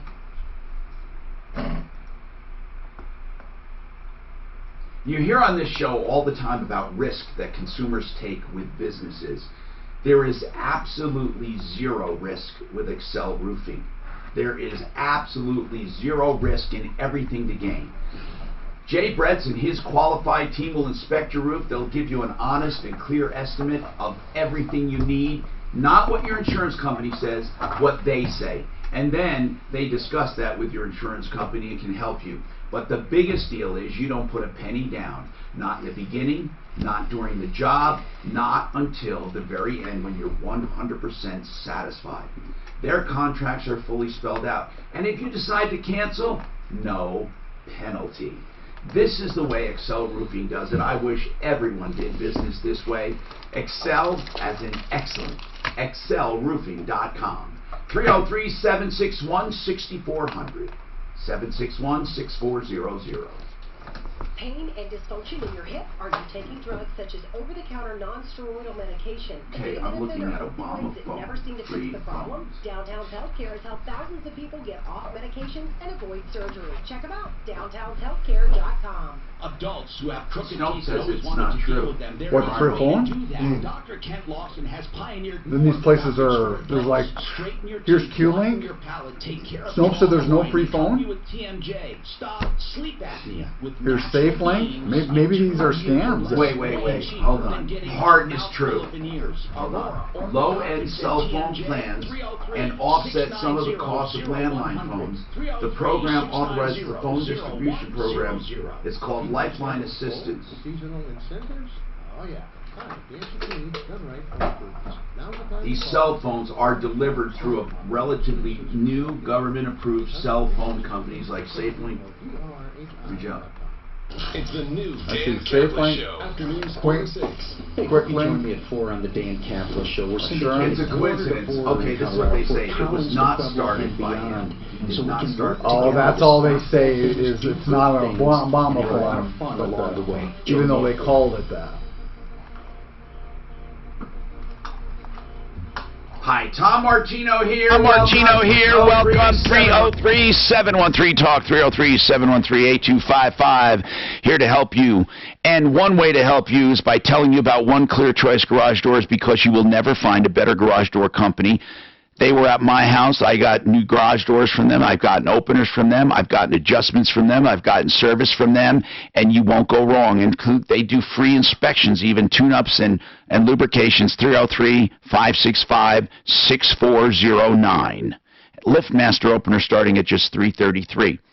Hey, so there is no Obama phone, according to the internet. It was a coincidence that they came into existence in 2008, but Obama did not originate the program or necessarily support it.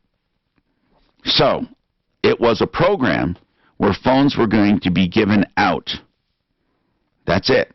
And phones for people on public assistance who needed phones, so they could be linked up. So the way you get a phone, it doesn't say here exactly, but they do provide phones.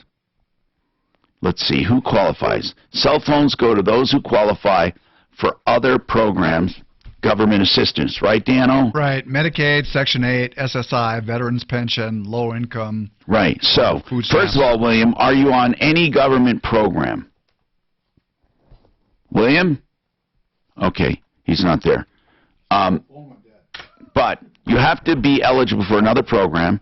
Then there is a website, and it says, I don't know what this program, this might be a scam, this regular site here I have, because this link says this is where you get your phone. Let's see what it brings me to. It brings free Obama phone, how to get it. I wouldn't go for this one, nope. I would say, though, that we will find out how to actually get the phone. We hear so much about it, but how do you actually get the phone? That's what I want to know. 303-713-8255. Michael, welcome to the show. What's happening? Bye, Michael, and I'll go to Anne-Marie. Anne-Marie, we have lines open now, wide open. 303-713-TALK, and we have our guests, simplyfloorsinc.com and valorfloor.com. What's happening? Hey, what's going on? I need help. What do you need? I have a door in the back. My back sliding door is going to be replaced the next week. Your sliding door? What do you mean by sliding door? The back door that opens up. Your exterior door to your home is a slider? Right. That's weird. Okay. Anyhow, the glass got broken and I have to have it replaced. A French door like that. I get what you're saying. I'm sorry. A French door in the back. Gotcha. Okay.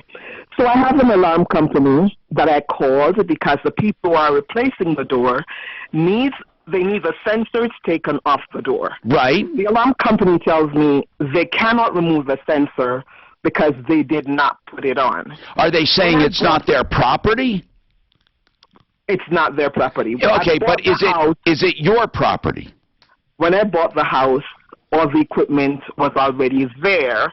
The alarm was just not working. So a different company came in and they alarmed the house, so I paid them. So what do you pay for? This other company simply got it running, and in order to do that, they had to unlock the central control box. You see, a lot of these alarm companies put a code in there so other companies can't come in and take over. How did they manage to get that code to get in there? I have no idea because I am quite a novice. Okay, if you look at the control board, do you know where your main box is for your alarm? Do you know where that is? Yes. What words are on it? What brand is it? Brand of the box. Okay, I'm just curious if you can see a brand name. Let me look. Some of these brand names are the manufacturer. Others are actually the alarm company puts their own name on there. I'm just curious. Honeywell. What is it? Honeywell. Good. That's very ubiquitous. That is a very common thing. So Honeywell is your alarm box. The other question I have for you, who does your monitoring now? I pay AMP Security. Sign outside. M as in Mary, P as in Peter, AMP. And how much do you pay them a month? $57.99. You're overpaying for monitoring, by the way. You should be getting Security Central, local company. I love them. I use them. Honeywell and I AMP. would love to get them, Tom. So are you under a long-term contract? Yes. They are saying I'm on for 5 years and I cannot get out. And this is annoying me because I need my door. The glass is broken. Here's what you tell them. Here's what you tell them. If they can't work, if all they're doing is monitoring, okay, and they can't move the sensors, then they're breaching your contract. You tell them you don't want them anymore. I said that, and they're telling me then I will breach the contract. I have to. You tell them you want to see a copy of the paperwork that proves you have a 5-year contract. Okay. That's the first thing you do, okay? The very first thing. You're not going to get anybody to go in there while another company owns that, not owns it, but has the contract. However, any low-voltage person, any handyman can move that sensor. You turn your alarm off, and you simply take the sensor off and reinstall it. Anybody should be able to do that. And, in fact, the people who do the door should be able to do it. And if they don't, I wouldn't use them either. Uh-oh. So, can you go to someone else? Someone else? Did you already buy the door? I already bought the door. I'm paying, yeah. Oh, man, I wish you called us first. Anne-Marie, this is a simple thing to remove that sensor and put it back on. I can't believe they're telling you they won't do it. But my other problem is that I really want to be released from this. And I'm helping you with both. I'm helping you with both. Okay. First, you just get I a handyman, any handyman. And if you have to, you get a damn electrician. But you know, that's all. It's very easy. It's low voltage. There's no voltage to it when it's off. You just disconnect the wires, have them put the new door up, and then reconnect it, and you glue it up there. But I want to ask another thing. This is important. On that contract, do you remember signing a contract? I probably did. Do you have a copy of it? I'll have to find it. No, you don't have to find it. You can call your alarm company. AMP. Where are they located? I'm not even sure because the sign out says outside the house. Anne-Marie, did you do any shopping when you had them? No, I'm just dumb about it. I just bought the house and wanted to get everything in place. And where'd you find the name AMP? It was Guardian. The sign outside says Guardian. The people that bill me they're AMP, but the sign says Guardian. Listen, you tell Guardian you want to discontinue service. And if they say no, you say, I want proof that I have a 5-year contract in writing with my signature. And if you don't have it, you're terminating my deal.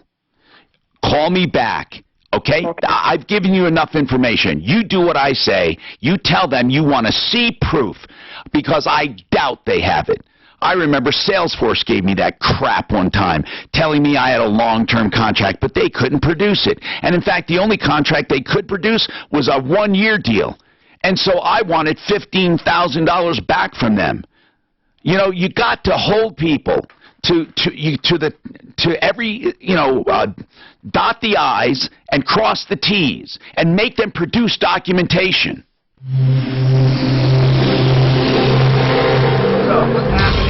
What's shaking? How you doing? Here? Nah, you're fine, man. Are you not going to go there? Here, throw that in the Okay. What? It's a tripod. The only thing, it's got a different, that's got a big one there. Is that for the microphone? Oh, we're going to get Is that microphone worth the damn, guys? I think so. It's pretty nice, actually. Is it an ice? Oh, man, you're not shitting. So I wonder if there's some type of adapter. No, wait a minute. Doesn't it come off? No, it comes off. It does, but it's huge. What is it? It's not typical, I know, it's weird. That's a standard right there. I don't know where we'd get a freaking adapter. Oh, come on. They're standard. What are you talking about, an adapter? You don't need He's calling us a liar. He doesn't understand. He doesn't get it. He doesn't get it. I want to see it. It's like an Obama phone. It's huge! Wait a minute. Actually, there are adapters, Mark. There are adapters. Hey, I got a lot of glue. No, Mark, there are adapters. Can you just hold it like that? There are adapters for that. But you see those small screws in there? You just need a longer one. What am I doing? Jeez, what is that? I know it. I'll just pick one. Oh, he's saying way down in there. No, but it won't. He's wrong, though. He's wrong twice there. God, he couldn't be more wrong. If you want services you can trust, you can go to Fix It 24/7. Just think of the name fixmyhome.com. That's the website, fixmyhome.com. So let's say you wake up heavy. What do? Fixmyhome.com, or the $39 people, they'll find the problem. No air conditioning. They'll find the problem, and they'll find it for $39. And then when they go to fix it, if you want them to, they will credit you the $39. If not, you get a full comprehensive report. And they also do $39 startups, clean, and checks. That means they go through the entire system to make sure that your HVA system is in great shape. They did it for me. And they give you a complete list of everything, and you know everything is running correctly. And they make minor adjustments and do what they need to make your system top notch. $39, you can't beat it. That's fixmyhome.com. That's 720-526-3939. 720-526-3939. For auto repairs, let's talk about Sheridan Auto Tech. How do you get an Obama phone? Come on, we're trying to figure it out. Yeah, quit working. No, how do you get it? You vote very liberally, and they just send you one. No, there's like 5 different places here that you can get it. No, you just qualify for it, How right? do you get it? See, no one can actually say how you get it. Well, you got to sign up for it. Who The cares? status hearing she gets to go to. Oh, Now that's I still owe you exciting. money, bro. You never sent me an invoice. You know. You want to take it now? Sure. Take it so you get paid. Look at this. I'm giving this guy fucking $7,000. It's closer to 7 than it is to 5. But it's a $10,000 bill. It's special. It's special flooring. It's gold carpet. I don't know how to. Is that the number? Yeah. I'd have to text it to my office. Go ahead. Instead of what? Well, just I don't have a swipe. Oh, you don't have a chip reader? Read it over the air. I was gonna read it over the air. I'm gonna give you a little hell when we come back, man. I was shocked. I almost started crying. Don't tell me. I got a reader over here. I can take it. Is it built in? No, it's just an app. Does it have a chip?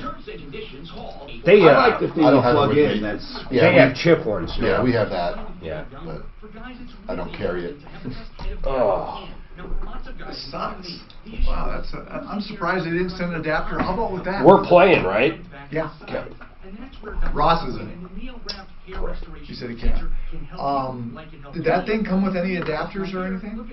No, just that little tripod. Isn't that weird? It's that ginormous thing. How did my son sound on the phone when he called me about the customer satisfaction? What's that? How did my son sound on the phone? You know what? I knew whoever that was related to you. I knew it, man. What did knew he say? it. And I was super nice. Did you hear the call? No, I didn't. I heard Karen's like, oh, Joseph called Whatever Mark happened instead with the release of instead records you. on the Jussie Smollett It was. case? They released them. Did they find out anything? Any shenanigans? Yeah, she never reclused herself, or what do you call it? Recused herself. Recused herself. Yeah. And she said she did. And then worse than that, they decided to basically drop the charges way before anything, way before they said it, right, So they Dano? did anything about it? I didn't even read it after that. I just seen that they released them. I didn't. Isn't that a weird card? That's the best damn card ever, though. 2% back on everything. Spark? No, I got one of those too. But here's My the other business thing. card's Spark. They won't be able Venture. to charge them again, will they? It'll be double jeopardy. No, it could be a different deal. Hi, Tom Martino, 303-713-TALK, 303-713-8255. Let's talk to Cindy. Cindy, what's going on? Cindy, what's going on? Hi, Tom. Hey. I just wanted to give a shout out to Simply Floors. What's going on? Do you have them on? They did our floor, our entire first floor of our house. We used the luxury vinyl. And it's incredible. It's beautiful. It looks like wood. It's textured like wood. And the cleanup is so easy. And their installer and the person who came to the house with all the samples and stuff, they were just wonderful. Good. Yeah. Who did you have come to the house? Do you know? Ooh, I was a woman. Amy? Maybe, yeah. I had Amy. You got Buddy blushing in here. I think it was Amy. Amy's great. Did she have red hair? Yes. Yes, it was Amy. Long reddish hair? Yes. I'm glad you had a good experience. That's great. You guys were just incredible. If anybody's looking to do floors. You just sit they back need at to home talk and to everything you is guys done. I mean, if you want them, you come and they have great service. We always get that feedback. Okay, Michael, what's happening with you? We have lines open at 303-713-TALK. Yvonne sent me a link to the low-income phones, but it doesn't say how to apply for it. It just says what it is. I think you got to register as a Democrat, and then you get a free phone. No, and by the way, it's not an Obama phone, just so you know. He did not start that program. All right, go ahead. Yeah, Tom? What's happening? I call you every day for a problem. Today is Good Sam Hospital in Brooms. What happened? The security, when I didn't feel good, so I went to the emergency department. Yeah. And I had to give them my keys because I had like a miniature Leatherman on my key ring, so I gave it to them. Oh, I see. They put you through a metal detector? Yeah, something like that, I guess. Okay. I don't know. And then from that point, I was checked in, and anytime I wanted to go to my truck, the security, whatever, would escort me there. And then when I finally got out of there, I noticed a few things, actually a lot of things, missing out of my truck. Okay, let me get this right here. You went to the ER and had to surrender your Leatherman, but why did you have to go back to your truck? Was this after you were checked in? Yeah. Did you have the open-ass gown on, or did you have your regular clothes on? Probably, usual. Okay, so they didn't put you in a gown or anything. So you're sitting there in the examination room or in the waiting room? Actually, I was checked in, and... Were you in an examination room? No, I was in the hospital room on the 4th floor. Oh, the actual hospital room. What were you checked in for? I didn't feel good, so they checked me in. From the emergency room, they checked you in? Correct. What were they suspecting? Well, in 2005, I had an organ transplant. What organ? Pardon me? What organ? Liver. Okay, so hold on.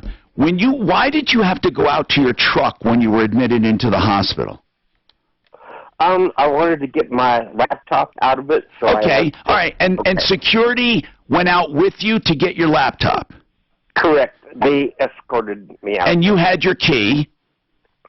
They did. And then once they opened your truck, you got your laptop, they closed the truck. Do they keep the key? Correct. Why? I don't know. Okay, and how long were you in the hospital? Approximately at least a week. And then when you got out, you got your key back, you went to your truck, and you found a lot of things missing. Correct. What was missing? Basically the cell phones that I needed to send back to whoever, roughly $500 a piece. How many? 4. So they entered your truck. Correct. And took 4 cell phones. Correct. What else did they take? I do not know. This is when I was checked into the hospital. I know, but so what else was missing? 4 cell phones, what else? That's all I noticed. What do they say? No, we didn't take them? I was tired, I was sick and tired of them. I have not contacted them. But did you contact them the first time to let them know they're missing? Yes. And what did they say? Well, I don't know. We'll check into it. I don't get it. Is it a valet service?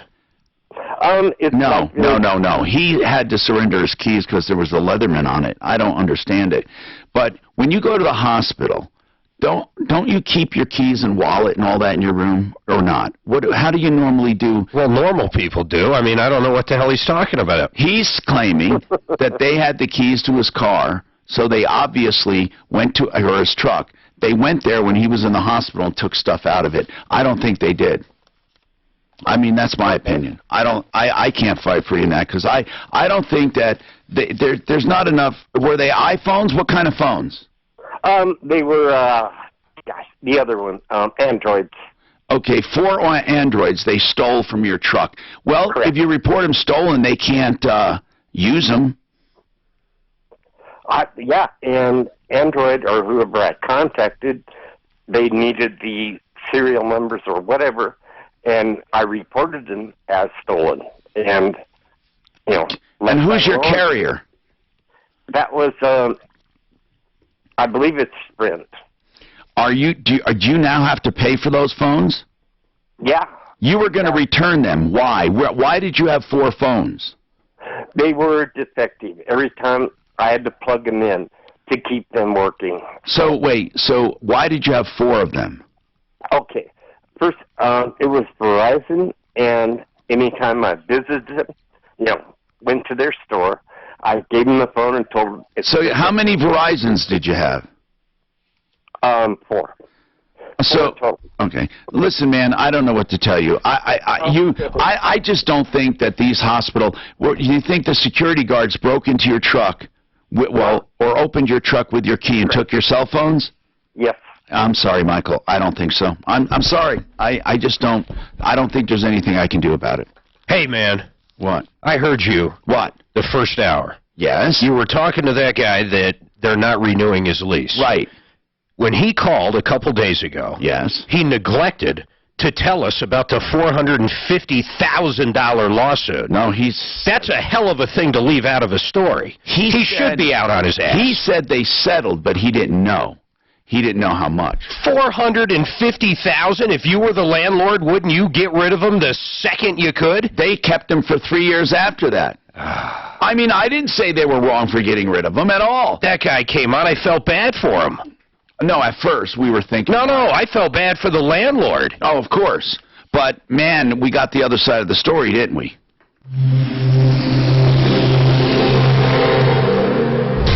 This report... You know his phones? They were Obama phones. Yeah, all 4 of them. Yeah. He's a total nut. If you work 1 day a week, you get 4 phones.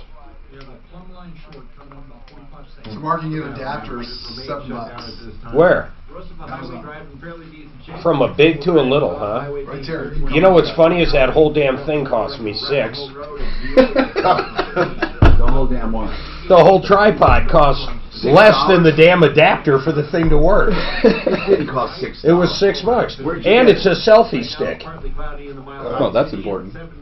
For you, especially. Oh, You really like that. Yes. 630 K-House.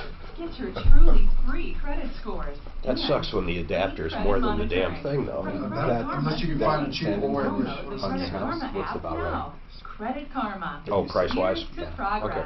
Are they a good company? One of the biggest mistakes that companies make, or people make, is calling a company for their drains to get them inspected or to get them opened, and then they end up with thousands of dollars in drain bills. There are some real cheats out there. I recommend you call Plumbline Services for plumbing, heating, cooling, electric, and drains.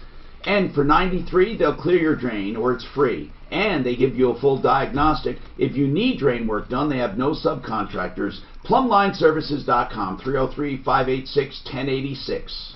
Hey. Yeah. With your glasses, I need glasses. Do you have like old man glasses in here? Can you read that number right there? Tell it to me. 855-428-7243. This card I get given by Shaw, and they load it with points and give me money. It's like your waterfall money, whatever. It's whatever. It's just like, so when you sell Shaw carpet, they give you points, and then you can redeem it for the fourth So what's time. the problem? Fourth time someone stole it. What do you mean, the number? I don't. It's got to be the company that they've hacked. How much money? Well, they just last night at 5:30, someone at Chick-fil-A in New York City charged $45 on your card. On my card, and it's the fourth time in 2 years. You wouldn't think Chick-fil-A would do anything unless they had a physical card. Well, they ran it for a penny, which I don't get a notification, but I get a notification for anything over $25. I got it last night and I saw $45. I was like, what did I charge? So when we use his card for lunch, Dan, we got to keep it under. It just blows me away. It's the fourth time in 2 years. And I don't use this for anything, but there was a time I was getting hacked so much it just fucking drove me. It blows me away. You know why? Because they make me change my card, and then you have to change every single auto pay or everything. But this must have been a calling.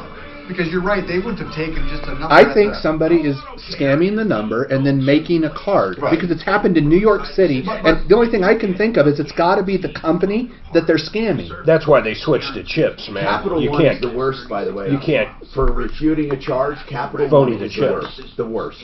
They'll take it off immediately, but no matter what the merchant tells them, no matter what they tell them, they will go with the merchant every fucking time. You will never get it taken off. Unless you say you never did it. Pure fraud. No, they will not take it off if the merchant says. And I said, what proof? This thing with Microsoft had me fucking talking to myself. I had 2 charges at the same exact time for $59.95 for an Xbox subscription for my son. I said, it's pretty clear. We don't have 2 accounts. It's 1 account. Microsoft acknowledged, but they said that we bought it twice. I said, why would we do that? It's a double charge, take it off. They said they can't because Microsoft says it's valid, and they showed us proof. I said, did they show you validity for 2? Well, no, they showed us that the 59. I said, but there's 2. How can they show you validity for 2? They showed you, and they said you authorized it. I did authorize 1. I couldn't get it through their fucking head. I call Microsoft, and Microsoft says, finally Microsoft took it off because I said, Jesus Christ, I mean, don't you see what I'm talking about? They kept saying it's a valid charge, but there are 2 of them.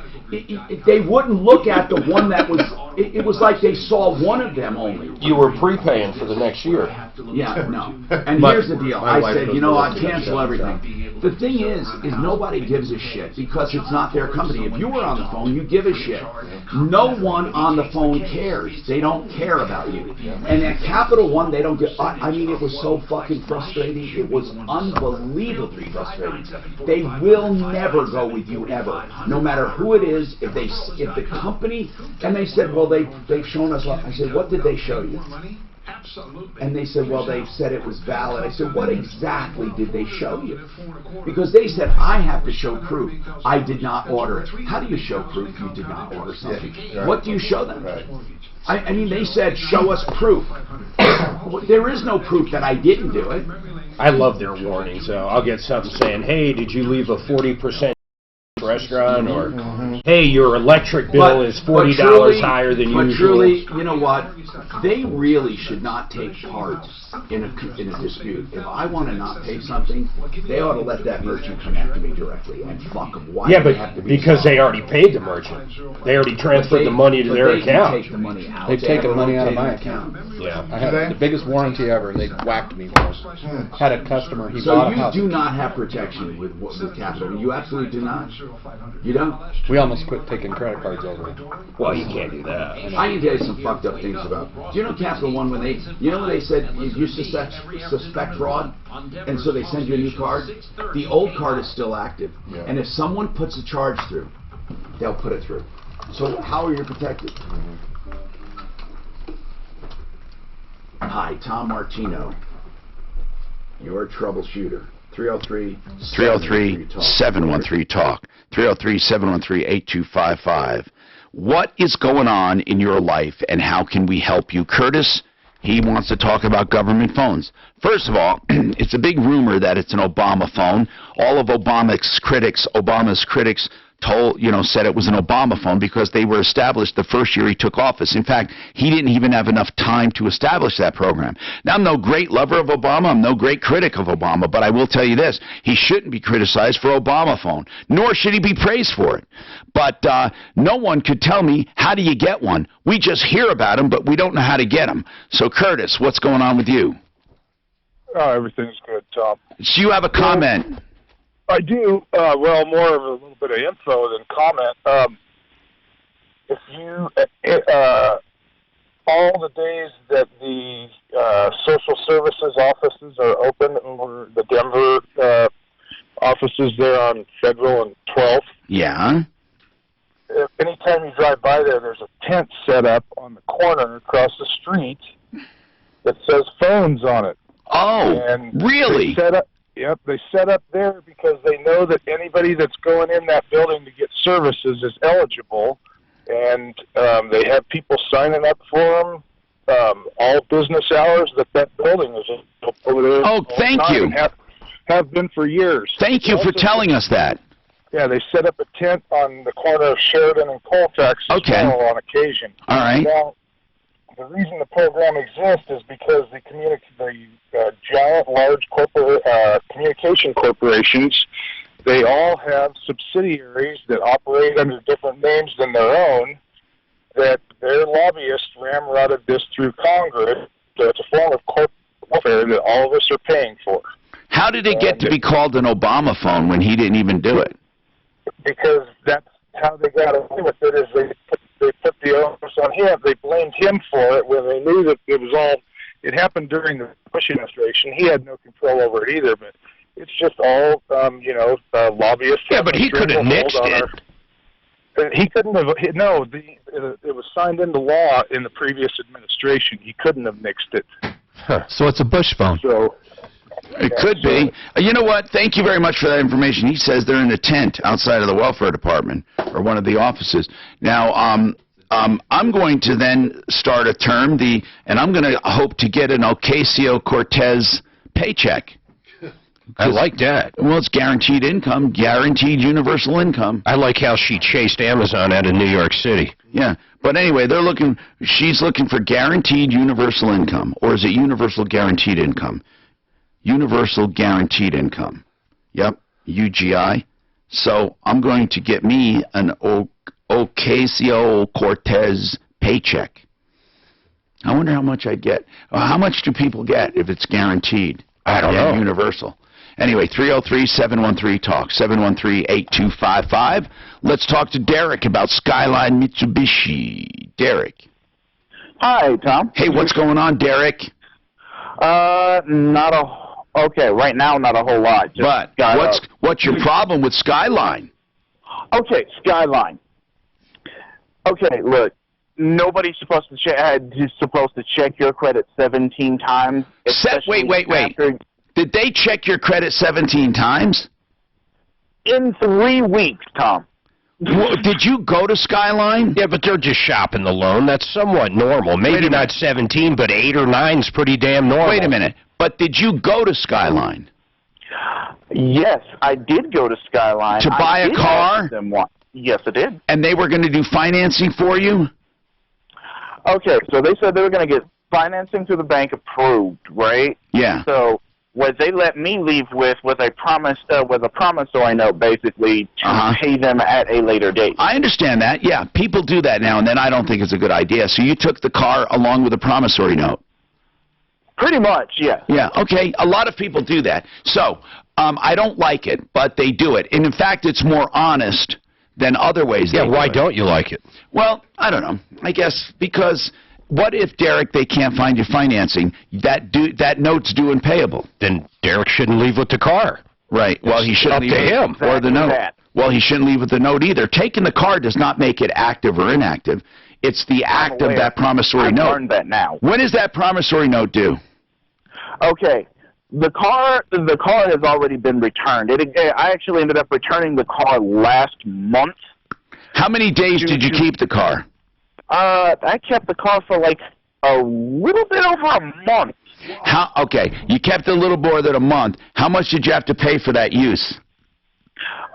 Thankfully, because I'm not a complete moron, nothing. So what I ended up having to do, Tom, is when my wife and I went back in there, because she was already mad by the time we got there.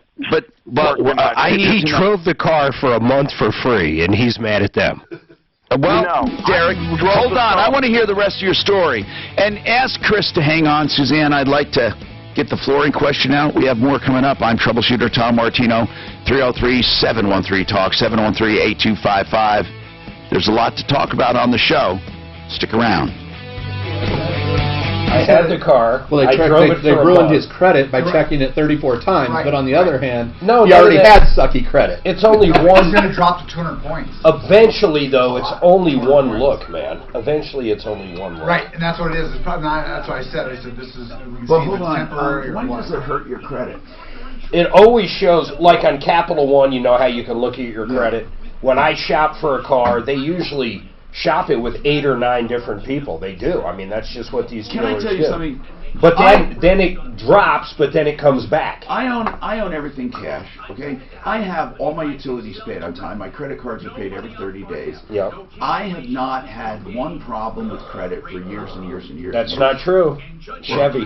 That's what I'm talking about, but that was too long dropped off. There was the GM marked me late on an auto pay. It was fucked up, okay?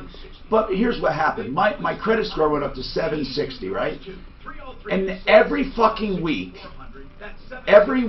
or every 2 weeks, I get a notice from this monitoring service that I got free for a hack thing. that my credit score has gone down every couple of weeks. My credit score is now in the 600s for no reason. Nothing has changed in my life. Nothing has changed. It's your open on your company credit card, most likely. When you get it up and it's almost maxed out. But then we pay it every month. I know that, but if they pull your credit while that amount's there, it's but not who's good. pulling credit? I have no credit. I own everything cash, and I don't finance anything, and I have a 0 credit score. Okay. I have a 0 credit score because my house is paid. And who gives a shit? Right, and, well, if we decided to go buy a new house and finance it. But I do pay everything on time, and I do have installments on my credit cards. That's the only debt I have is credit cards. It's got to be open amounts. That's the only thing that's going to make it fluctuate so huge. But don't they look at history, though? Yep. I mean, if you never miss a payment. Go out the door, I don't think they look at that. They just look at open credit line. And if you have if you got 100,000 in credit and 90,000 of it's used, even though it might have been used only for 1 day. Even though you have a perfect credit history. Yeah, it doesn't matter because it looks bad. It's your open credit amount, man. But Mark, how does it continually go down? I have such a high. I mean, I have income. I have no debt. I have it's just unbelievable. You'd think I wouldn't have a 0. You don't have a 0. You don't have I have technically a 0. No. I don't have any. That means you have your a credit card. The only way you have truly a 0 is if your credit's locked. If you went on and locked your credit, it literally is a 0. That I do know. Well, maybe that's what my wife locked my credit. She probably But you have a locked your credit credit. card, though, right? No. You don't use a credit card? No. Personally? Nope. Why? That's crazy. How do you rent a car? You go somewhere and rent a car. Or a hotel. They have debit cards. Oh, yeah. I wouldn't do debit cards, boy. You give that up, you have no... He's a Dave Ramsey school of thought. Credit cards are evil and bad. When you go broke because you overuse credit cards... Of course. Yeah. Yeah, but you wouldn't do that now. You're not a dummy. But you... I know, but my wife... You understand. My wife... It's the way they walk the walk, seriously. We went to Financial Peace University that Dave Ramsey does, and we both did, don't get me wrong, but she swallowed hook, line, and sinker, and she won't do that. I probably literally get about 20 to 23,000 a year back on my credit card. No shit. Yeah, because he does so much. Yeah. But you that's all right in my pocket, you man. get that much? Yeah. How? I get 2% back on everything. I probably charge just the advertising I buy is probably 600,000 a year. Just that, just with iHeart. And I get 2% back on that. I charge so much. I got one card that's 50,000. I literally got to pay that son of a bitch off sometimes every other day because I'm charging. Oh. Like your advertising, I pay for that on my credit card, and I get 2% back on that. Okay. You should pay him for it. Yeah, you owe me a couple. You owe me dinner. Hey, wait a minute! Shut up. So this is another. So Dave Ramsey, that credit card I think is the stupidest thing ever. The other thing he says, buy a car you can afford, like a $4,000 car. Well, you're going to end up putting money into this $4,000 car. It'll blow your mind how long. The general population, though, Dan. That is very good advice, what he says. Well, of course, these are people, but you're not in that. I know. That's what bugs me about him, is he knows how to manage a credit card if you wanted to. And you'd get 2% back on all your purchases. Not that. If you buy something on your debit card or whatever and stuff, you have no recourse to go back. No, you still have MasterCard and Visa rules. It's all MasterCard and Visa rules. I paid cash for my car, and I paid $10,000 for it, and I could go buy a $40,000 car. No, I know what you mean. You know, but I don't want to. But if you buy a $5,000 car, it's going to probably be 18 years old and have a lot of issues. Yeah, but I bet you have credit with your suppliers. Yeah. Okay. Ha! That's his business, though. Gotcha. I also make sure I have 6 months of emergency fund in my business set up. So here's you should be buying your suppliers with a credit card. No. They charge me more. Oh, okay. They actually boost. Yeah, a lot of people do. No, I can see. So I have terms with like Sean Mohawk that if I pay cash within 2 weeks, I get 5%. Our app people in India, I was paying them like $20,000 a month every month, and I insisted on credit card, and they tried to upcharge me 3% every time, but I always got it waived. Everybody tries that, man. I think the day, remember when Costco didn't take credit cards, man, except for their own Amex? I know. Yeah, now they take. And Sam's Club didn't take them except for, one card. You know how much I pay in credit card fees every month? Oh, it's fucking. You know how much we pay every month? Our average ticket, ticket, like your payment to us, is probably 3.5%. Yeah, so is ours. Yeah, it's everything because we key everything. There's no swipe. So do we. Yeah. And because it's fucking expensive. People go in. If you go to our website, there's a Pay Now button. They go in and they click on that and then they key it. But we're paying because everybody has those cards that you have. Yeah. We're paying about 3.5%. Yep. And so like last month, what's 3.5% of $400,000? A shitload. It's $12,000-$14,000. Right. Do you pay that on a debit card too? Yeah, not as much. You pay it on everything unless they swipe it, but nobody's coming in and swiping their cards at our debit cards. Like even on a swipe, you pay something. It's not free. No, it's way 1.5. It's like 1.5% on a swipe. So businesses basically just mark their prices to make up. You have to. If you go interchange, you can give a cash discount, but you can't have a convenience fee. If you go interchange, every card's different too. Like if you take a venture card that has 2% back to the owner of the card, that might cost 3.5%. If you have a debit card, it might be a 0.5%. I don't want. I don't. If there was a place that only took cash, I'd never fucking do business with them. So my salespeople want to always get the customer to write a check so they get a better commission because they're based on profit. And I was like, it's for me, it's safer because what's safer? Take the credit card. Just take the credit card. I mean, we know we get it. The checks bounce.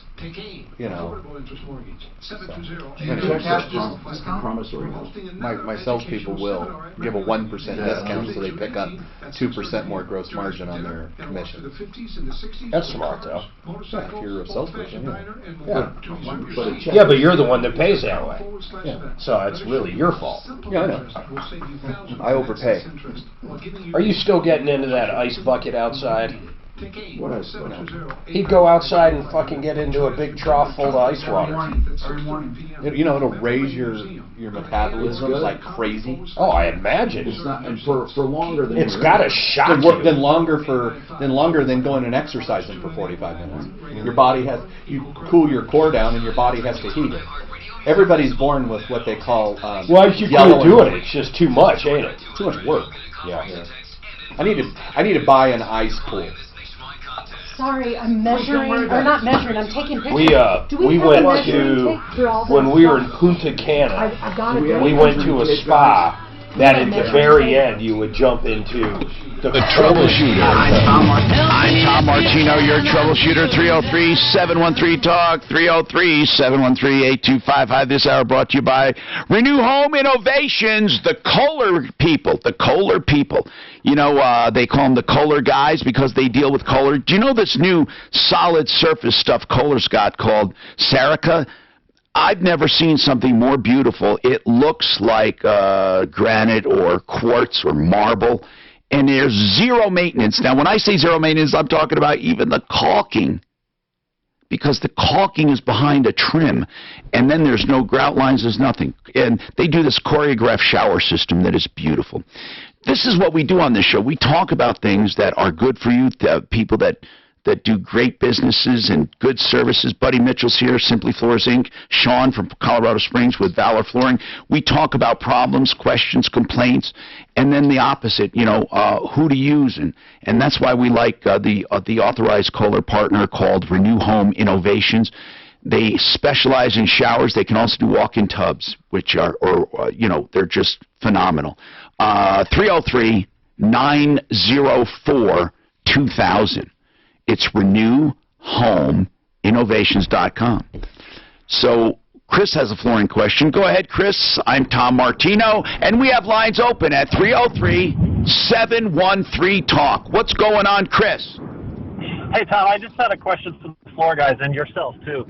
I'll give you a scenario. I live in a 3-bedroom, 2-bath ranch house, and I've lived there for quite a while, and I'm sort of want to be very careful. If I want to sell that house in 5 to 10 years, I want to be careful about how much money I put into it as far as home improvements go and where I put the money into it. Now, I know everyone says go with the bathrooms and the kitchens, which is fine. I understand that value coming back to you. Well, it depends, Chris. It depends on the market you're going for. If you're going for fix and flippers, it doesn't matter much. If you're going for a medium price house, it definitely matters. If you're going for high end, you better really know the market, because if you do just your taste, the high-end people want their taste. So it really depends. But most of the time, you're safe with kitchens and baths. As far as floor coverings go, a lot of people do not mind putting in floor. Here's what the weird thing is. They don't mind putting in floor coverings when they move in. They like the idea of new floor coverings. But here's the problem. Old, ugly floor coverings can kill a sale. People will look beyond your home if you have bad matted old carpets or you have ugly floors. In fact, there is nothing worse than what's called a matted dirty carpet. And I'm talking about literally where you go, oh my God, you know, like who lived here? But if you change them, you know, you'll get it sold faster for sure. Floor coverings actually go beyond kitchens and baths, because it's the first thing, it's what you walk on, it's what you feel, it's what you see, and it counts way more than kitchens and baths, but people don't realize it. But keep going anyway. Right, so, you know, in my 3 bedrooms and my living room, it's all carpeted. The only thing that's not is it's a vinyl laminate plank. It's wood looking. And that's in the kitchen dining room, which is basically all one big room. So my question to the guys is, do they see a trend in just going no carpet, or, you know, all the way throughout a whole house, all the same floors, even wood floors? I hate, by the way, personally, I hate wall-to-wall carpeting. It makes me feel closed in now, stuffy, hot. I don't like it. I don't like wall-to-wall carpeting. But guys, what do you see trending? Forget what I like. What do you see trending? We're doing a lot of tear out of carpet and put in all hard surface. Yep. Hard surfaces seem to be in with area rugs. Yeah, I mean, especially like a LV product. Like a luxury vinyl tile or plank, an LVP or an LVT. You can go from continuous from room to room.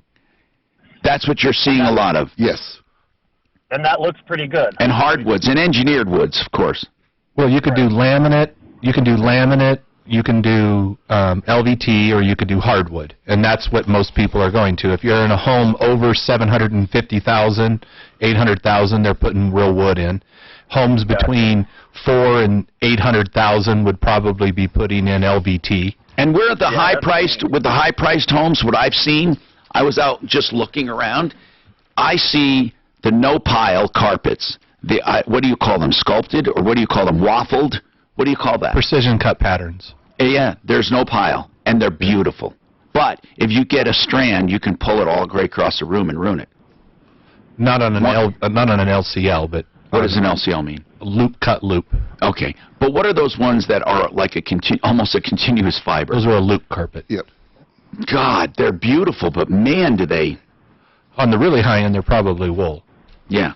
Okay. So anyway, what are you planning on doing, Chris?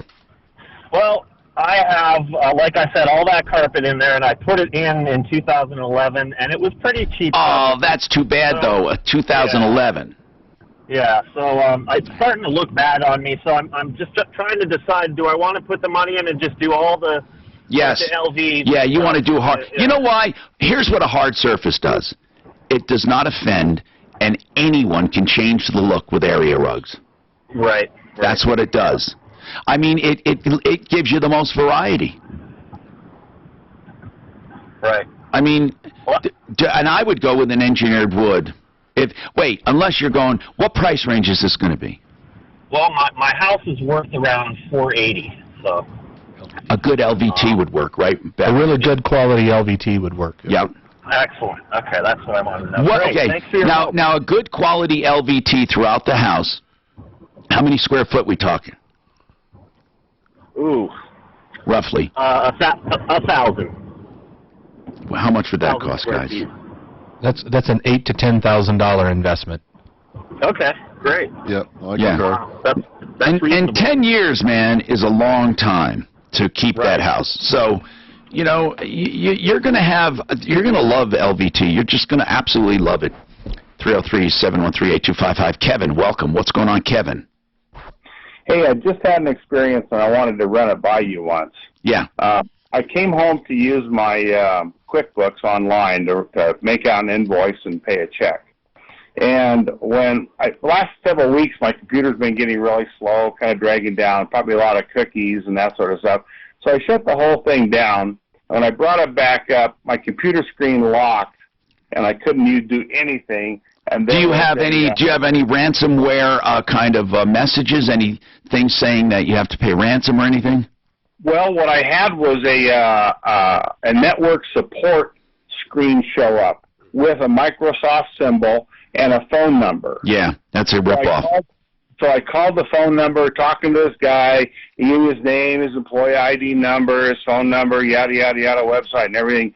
And so he was starting to look through my computer. My wife came in and said, No. You were letting him in? You better shut that thing down. So I shut him off, and I said, I'm cutting this off and everything. So he turned everything off, and I shut my computer off again. And so I'm just going to take my hard drive into my local computer store. Wait. Before you go taking a hard drive, just wait a second. We have an expert we're going to bring up, if you can hold. Can you hold? Okay. Yeah. Hold on, we'll get you an expert. Nick Yutzi with Flexident of Colorado. I love his name. His name, I said, you got a last name that sounds like an insult. Hey, Yutzi! Hey, so Nick, people are looking for you, man, and I even got a text, an email saying, where is he? But you're just down the street. Would you explain how to get to Flexident of Colorado over there? Yeah, pretty much my Lakewood shop. It's the same street my old shop, last year's shop is on, but you just go a block further down, and I'm inside of Epic Automotive. Okay, so let me put this down. Epic Automotive, and where exactly? What street? It's 3455 Vance, South Vance. It's basically Hampton and Wadsworth. Yep, on the corner of Hampton and Wadsworth, northeast corner. Okay, so that's where it is, Hampton and Wadsworth. Yep. And it's called Epic Automotive. Do you have a nice bigger shop? Yes, it is so much nicer at this place. Much nicer. Okay, that's very cool. And that's Flexident of Colorado, so if you're looking for him. Now, your other location. Yep, that's at Mississippian Chambers in Aurora, and I'm still there. Been here for a lot of years. Mississippian Chambers. Thank you, Flexident of Colorado. So anyone looking for him, he just moved down the street to Epic Automotive. This report. I wanted to give him that shout out. He needed that. I bet you I know where you got that shirt. Oh, no. Costco. How do you know? Because you got one too? No, because he's being an asshole. He's going to do that joke he did for his shoes. Do you remember the shoe joke? Yeah. What shoe joke? Yeah. Hey, they know it. Yeah, I know. What's he talking about? It's not a joke. There's no joke. We know where you got your your bet him. shoes. Bet him. Let me see your shoes first. I know where you got your shoes. Where'd I get them? You want to bet lunch? Sure. Okay. You got your shoes on your feet. Oh! No, it's not where I got them. Yeah, you do, literally. Tell them they're not your shoes. They're not mine. They're my brother's shoes. My brother's shoes. Okay, guys. Do you have a pain in the ass? No, just kidding. I do, Mark. But no, if you have a pain, painful joints, arthritis, maybe you've torn a knee ligament. I'm having problems here, and I'm going to see Centeno Schultz. Dr. Chris Centeno and his team, they also have Regenix clinics. They do living stem cell therapy. Please do not waste money on these other clinics that claim to have stem cells, but they ship them in. Let me just say this, okay? Please check out Centeno Schultz, even if you just go to their seminar, and you'll find out the truth, and you won't waste money. AvoidSurgeryToday.com. AvoidSurgeryToday.com. They have healed ACL tears, torn meniscus, shoulder pain, rotator cuff, all of that with just a needle instead of a knife. And they have other alternatives as well. 303-963-9201, Centeno Schultz. Hey, Tom, you have a Aurora Orthodontics short. I'm sorry, that's a long. Aurora Orthodontics long. Every Saturday Medium. 6:30 KO. Maybe it's medium. What would that be? That's a 45. 488-8604. That's 720.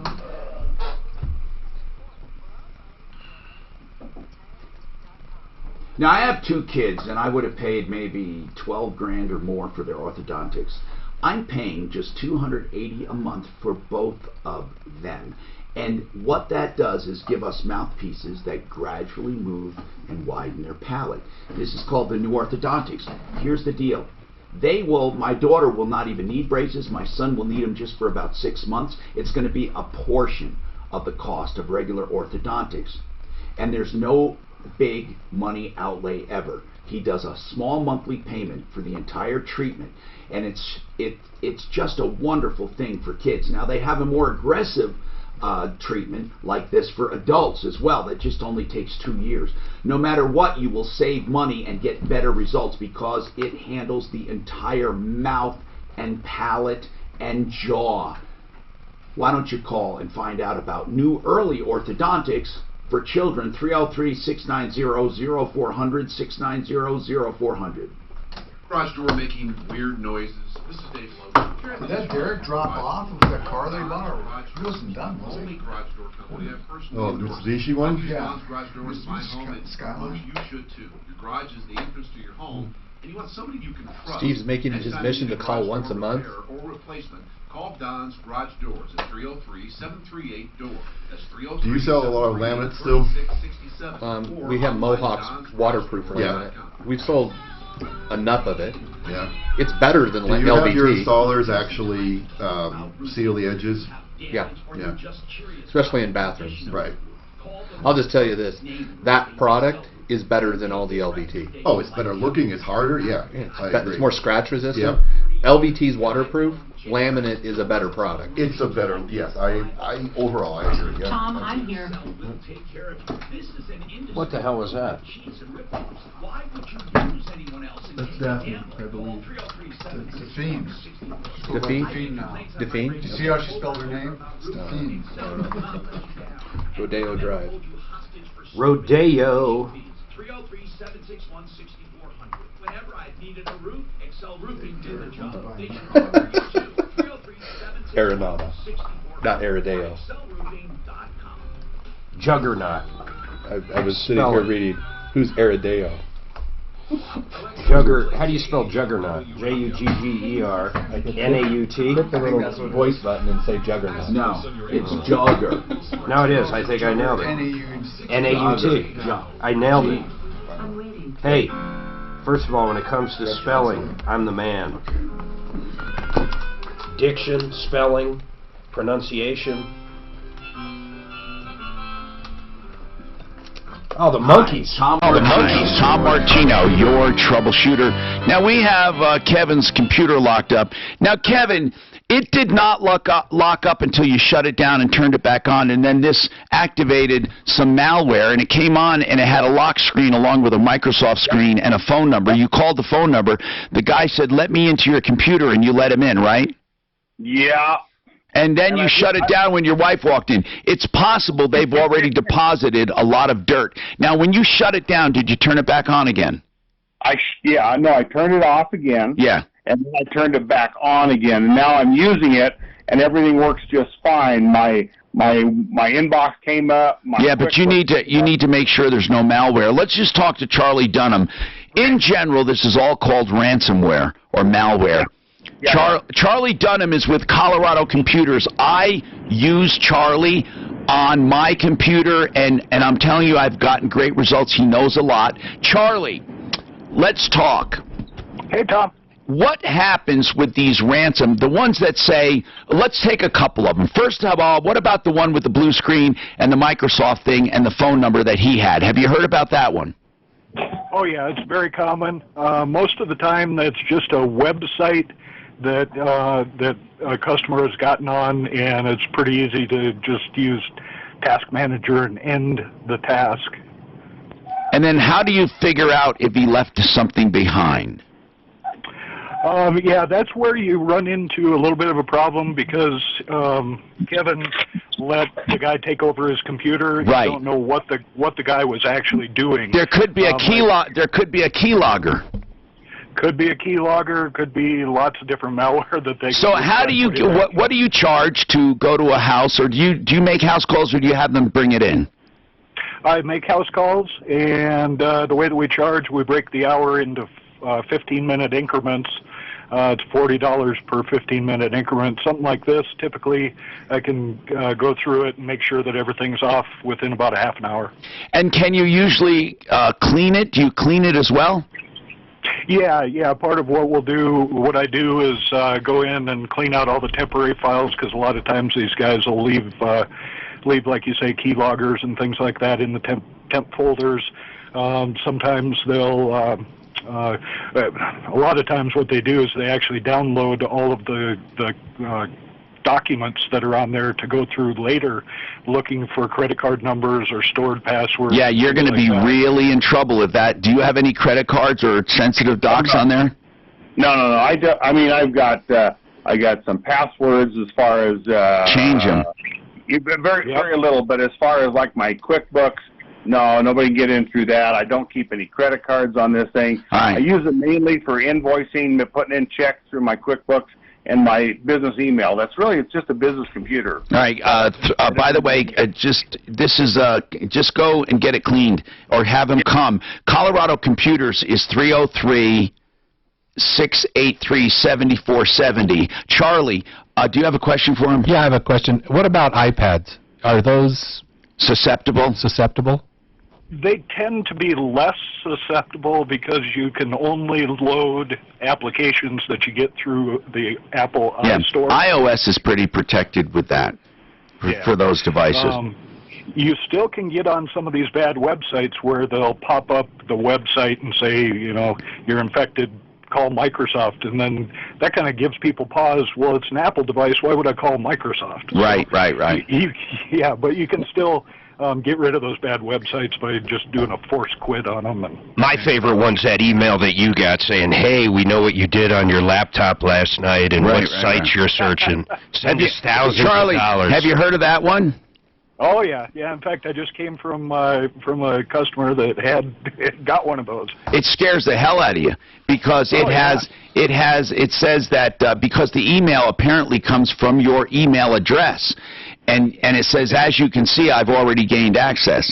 And I'm sending out a video of you I took from your cam of you pleasuring yourself while looking at adult sites. And it says, I'm going to send it to everybody in your contact list. It's a terrible thing. It could scare the hell out of somebody. This guy doesn't realize I'm just too old and tired for that. But Tom was sweating it pretty good that day. Yeah, I wasn't. Not at all. But in any case, Charlie, what about the one where they lock it and you have to pay Bitcoins? Crypto. That's a ransomware as well. That's hard, isn't it? That is extremely hard, and unfortunately I had another customer this morning that got hit with a ransomware one, so we're trying to figure out what to do about that. The best prevention there is having a good backup, and luckily he has a You're right about that. If you have a backup, if you have to, you can just reformat that hard drive and just reinstall. Yeah, but if the backup, a lot of times what happens is the backup gets corrupted with it. That's true. Luckily, he never left the backup plugged in. I'm not a believer. I'm not a believer in automatic backups that are left connected. I take mine out. I plug it in and purposely make backups. Is that a good practice? Yeah, that's a good practice, and the other nice thing about taking it off after that, number one, it won't get ransomware on it, but number two, you can put it in a fireproof box in case the unthinkable happens and you have a fire. You know, there's been cities that pay that ransom. There's nothing they can do. I know. They've actually paid the Bitcoins, and here's what's strange. As much as they are crooked bastards, they unlock it. They unlock it because they don't want people getting, not paying. Most of the time they'll give you the unlock key, but in several cases, the feds and the international community have captured the server that holds all those keys and taken it offline. So then you're up a creek. You can't get it. Uh-oh. Then what? Can the government help you then if they take it down? In some instances, some security researchers will know that it's been taken down and try to track it down so that you can try to get keys from them, but it becomes a real nightmare. Jacob. I say go ahead. I mean, if anyone wants to watch that, then by all means, you know. Yeah, that's one way of handling it. It's like the reverse people. Thank you. Colorado Computers, Charlie, 303-683-7470. And let's say we got Steve here. Now, Steve, I understand that you like calling us about this problem. Now, I don't understand. Is this a problem we were unable to help with? What's going on? Well, to be honest with you, Tom, we've been trying to get this $1,200 windshield warranty. I'm not sure. Have I taken your call before? Yes, you have. His son bought a car. Your son bought a car, and what happened? It was a horrific deal, and, it ended up to be, $6,000 worth of... Oh, that's right. And one of the things was this windshield warranty. That's correct. And how much did you pay for that? That was $1,200. They told me it was $1,000. Oh, well, whatever it was, $1,000. Okay. And so you want it taken off? We called the warranty company, and they're like going, "Hey, it's 100% refundable." And this John Gold and this Justin over here at Empire Nissan of Lakewood, they just won't refund the money. Well, I mean, let me ask you a question. Why do they say they won't refund it? Why won't they refund it? Because they already paid commissions and everything else on it. I mean, that's it. They want to keep the money. That's correct, and they already put in their wallet. That's correct. What a chintzy place. Wait a minute. Let me ask you a question. If you sell a guy a car, whether it's new or used, you know damn good and well that that car has to be fully. It's what? Spit it out, man. Hold on a second, okay? And we'll come back to you, really. But Empire Nissan, they have to be pitted chintzy to nickel and dime people like this with warranties. Maybe he should break it like 15 times, get 15 windshields. They did take $5,000 off, but they, like say, the windshield. Wait, they took $5,000 off after you contacted him? Right. I mean, I contacted him, and they told him to have his son come in, and they took $5,000 off. Well, they took the extended warranty. Well, that's good stuff. So now we're down to $1,000. We're down to that windshield. Well, that's not bad. Hold on. This is Denver's Talk Station. They cursed at him apparently, and he wasn't very pleasurable when I talked to him. He was pleasurable. Was he pleasuring himself? Yeah. He could have been pleasuring himself. But they did took it all except for the windshield. I don't know why that. I gotta save up everything I have for the real deal. I mean, I can't just be go wasting that shit. It's like you got the wrong guy, fella. I do got a call that might be good on Friday. I got good to know. And so, reverse peephole, baby. What's reverse? Newman and Kramer. They take the peephole for their doors so they look out and reverse it so people can look in on them. And guess why they did that?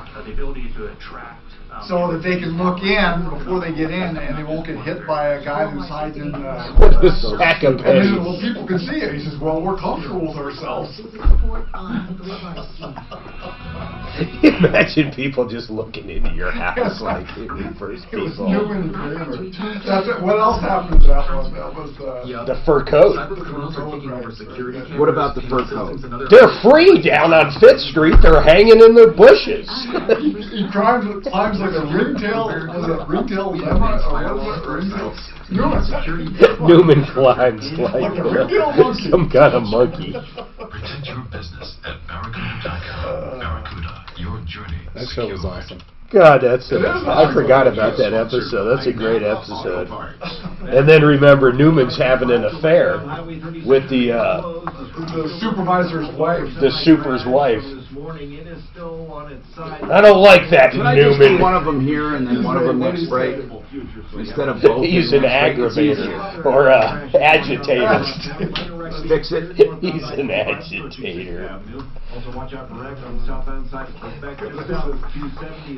You want to hear something funny? Tom made a comment about a previous host on this station. So, of course, like usual, I take the heat. Okay, got a spot. This month at Napa Auto Parts stores, get $25 or more off brand new DeWalt power tools by trading in your old ones. It was the best, Jerry. That's Napa know-how. 6 seconds. Napa Auto Parts stores. While supplies last. Offer ends June 30th. FixMyHome.com. You'll get Fix-It 24/7. Unbelievable customer service, friendly people, and 100% satisfaction. They also text on their way. You know what? It's just about time you get a home services company that respects your time and will give you honest, ethical service with great value. Fix-It 24/7. For plumbing, heating, cooling, and electric, and they only charge $39 no matter how long it takes to find a problem, and you will get a complete written report. If you decide to have the work done, they will credit you that $39. Plus, they have the best $39 tune-up and clean of your air conditioning system in the business, the most comprehensive. 720-526-3939. The $39 people, that's 720-526-3939. FixMyHome.com. So, somehow Michael Brown comes up, and Dan or myself says, yeah, he doesn't even take calls. He doesn't take calls. He just talks. There's no calls. And Tom goes, well, that's stupid. No, because he says he's trying to be like Rush Limbaugh. And then, I said neither does Rush Limbaugh. And he said neither does Rush Limbaugh, and Tom goes, well, he ain't no Rush Limbaugh. No, he didn't say he's no fucking Rush Limbaugh. So, somebody was listening and emailed Brown the actual video of Tom saying that to the program director, Tim Spence. So, Tim's afraid of Tom, so he calls fucking me. Into Mike Brown. So, I get called into Tim's office. I have no idea why, so I go in there and he's like, man, you got to help me out. This is a big issue between Martino and Brown. And he has to apologize. And he goes like this. He's showing the video and he goes, who's that guy, too? And he's pointing at Dan on the video. Does he work for me or does he work for you? I said, well, he works for us. Why? He's an agitator. I want him gone. And if you watch the video, fucking Dan doesn't say shit, really. He's an agitator. God, that was the best. Is Dan Brown still here? No, you got canned. Mike Brown. Yeah. What that he was really on in the started morning. a He was the fucking little afternoon war, guy, didn't wasn't he? He was, yeah. I like Caplis. I've always liked him. Caplis? Yeah. He seemed like a decent dude. He's been around a long time, man. I remember when he's a smart cookie. I remember him and Silverman. They used to have a show together. I like those two, actually. You know who started it in radio? Me. Yep. Usually was an expert. Caplis and Silverman was a great show because one was kind of conservative and one was liberal. They would talk. I like Silverman. That voice was something, though. His voice was awesome. You notice he got more and more conservative. He did. Kind of like they say, if you're 20 and not liberal, you have no heart. If you're 40 and not conservative, you have no brain. Yeah, I think Obama changed him because Obama changed a lot of us, man. Well, Obama wasn't a screaming liberal. I don't know why you think. Look at Ortizio Cortez or whatever. Wow, that's a whole new look level at Bernie. of Look at these. Right, but I that's a whole new level of Clinton insanity. and Obama were not crazy. Oh, you're right. You're right. You're exactly. Clinton. I like Clinton. Clinton and Obama were actually not that bad. I know. Just like Bush wasn't that bad. I know. You know, Bush. Well, if you would have stayed out of Iraq, it would have been better. No, the worst thing Obama did was that stupid fucking health care, man. Yeah. I paid more for health care under him than I did the rest of my life added up. Well, yeah, but we will have the argument you get for that, though. People are going to say, what about the millions of people that got covered? They didn't even really have fucking coverage. If they ever went into the hospital, they'd still be bankrupt. I know it. It just gave more people access to Medicare. Medicaid. Medicaid. That's really what it did. Yeah. And there's something to be said for that. Hi, Tom Martino, your troubleshooter. I'm Martino, your troubleshooter. So we had a guy call about his computer locking up, and he had to call this number. It was a scam. He called the number, and the guy got access to his computer. If your computer locks up and you see these messages on the screen, do not call them. And Neil, you have a comment on that. Yes, how are you, Tom? Good. What is your comment? Yes. I used to listen to you with Father John. Well, remember? my God, you're one of the old guys. Yes. Well, what's happening? I'm 74 now. Wow. I don't know where time went, but I'm going to tell, and I'm a Vietnam veteran. Yes. And I am so fed up. With what? With these computers that, you know what I do to them now? I take them out and I shoot them with my black powder. Do you really? I have a Thompson. Please send us a video of you doing that. Well, I used to know my cameras, but I don't even use the digital stuff anymore. I use film. Old-time film. Where the hell do you find film? Well, there's still places, but I want to tell you something real quick, though. Oh, darn it. That's age again. I know. Oh, you know Honest Accurate? Yes. They fixed my car, my 30-year-old Plymouth Laser. Honest Accurate Auto. A Mitsubishi. Did you know that? No. 30 years old. They fixed it up. And I'm driving it probably for another 20 years. That's good. How many miles on it? 114,000 miles. That's not bad. Man, those are great guys in the Springs. Yeah. I'm glad They're really, really good, and I want to give a bunch of kudos to them. Kudos? And I still have a crazy acting heat meter, though, to the engine, you know. Heat? You mean the engine heat? It's showing, what is it, show overheating? It's crazy, but I had my water pump done and my belts, all the belts done and the hoses done. Head gasket. But you think it is? Or thermostat. It could be anything, Steve. Just go back to those guys. I mean, Neil. I'm sorry, Neil. And thanks for listening for so long. Steve, we didn't forget about you. So, Steve, you know, according to Deputy Dan, Empire Nissan, they did change the deal quite a bit after we got involved. They took off like $5,000. Well, I guess my issue is, you know, I know what your issue is. That the 1,000 they won't take off. There's no reason to. You're saying because the company said, hey, we don't make a non-refundable thing. Why don't you take them small claims court for the $1,000? I don't know what to say. I mean, your kid made a lot of mistakes when he bought this car, and at least they managed to take off $5,000 worth of stuff. Well, he traded his car and he got zero for his car. Well, I know, but he made all those mistakes. He made all those mistakes. Okay, he did. That's correct. Now, I will say that Empire Nissan I would never recommend to anyone, and I wish people would call and tell them that. They suck, okay? They suck. I get you. That deal should have never gone out the door. And yeah, they took advantage of them. I'll agree. I guess my point is, when you finance a vehicle, you know damn good and well that vehicle has full coverage on it before it even goes out the door, whatever. So then you come back and you say, oh, here, let me sell you this windshield warranty. You're like going, well, it's stupid. What is that? But your son bought it. You know what? He did. I wish, I hope he learned his lesson, did he? Yeah. Oh, big time. Good.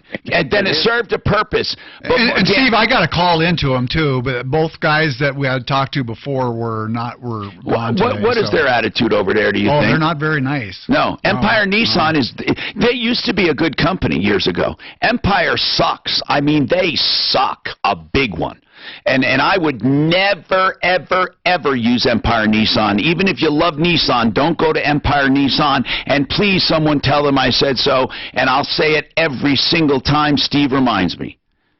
I totally agree that they suck.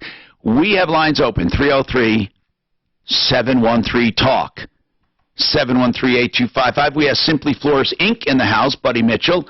And we have Valor Flooring, valorfloor.com from the Springs, and Sean with us. So listen, John, what's going on with your condo? Oh, well, I am completely broke. Looking to get out from underneath it. Well, okay, how much is your condo worth? Well, I owe $154, and it estimates at $300,000. Well, that's 50% loan to value. That should be pretty easy to sell and pay off. And now listen, where is your condo?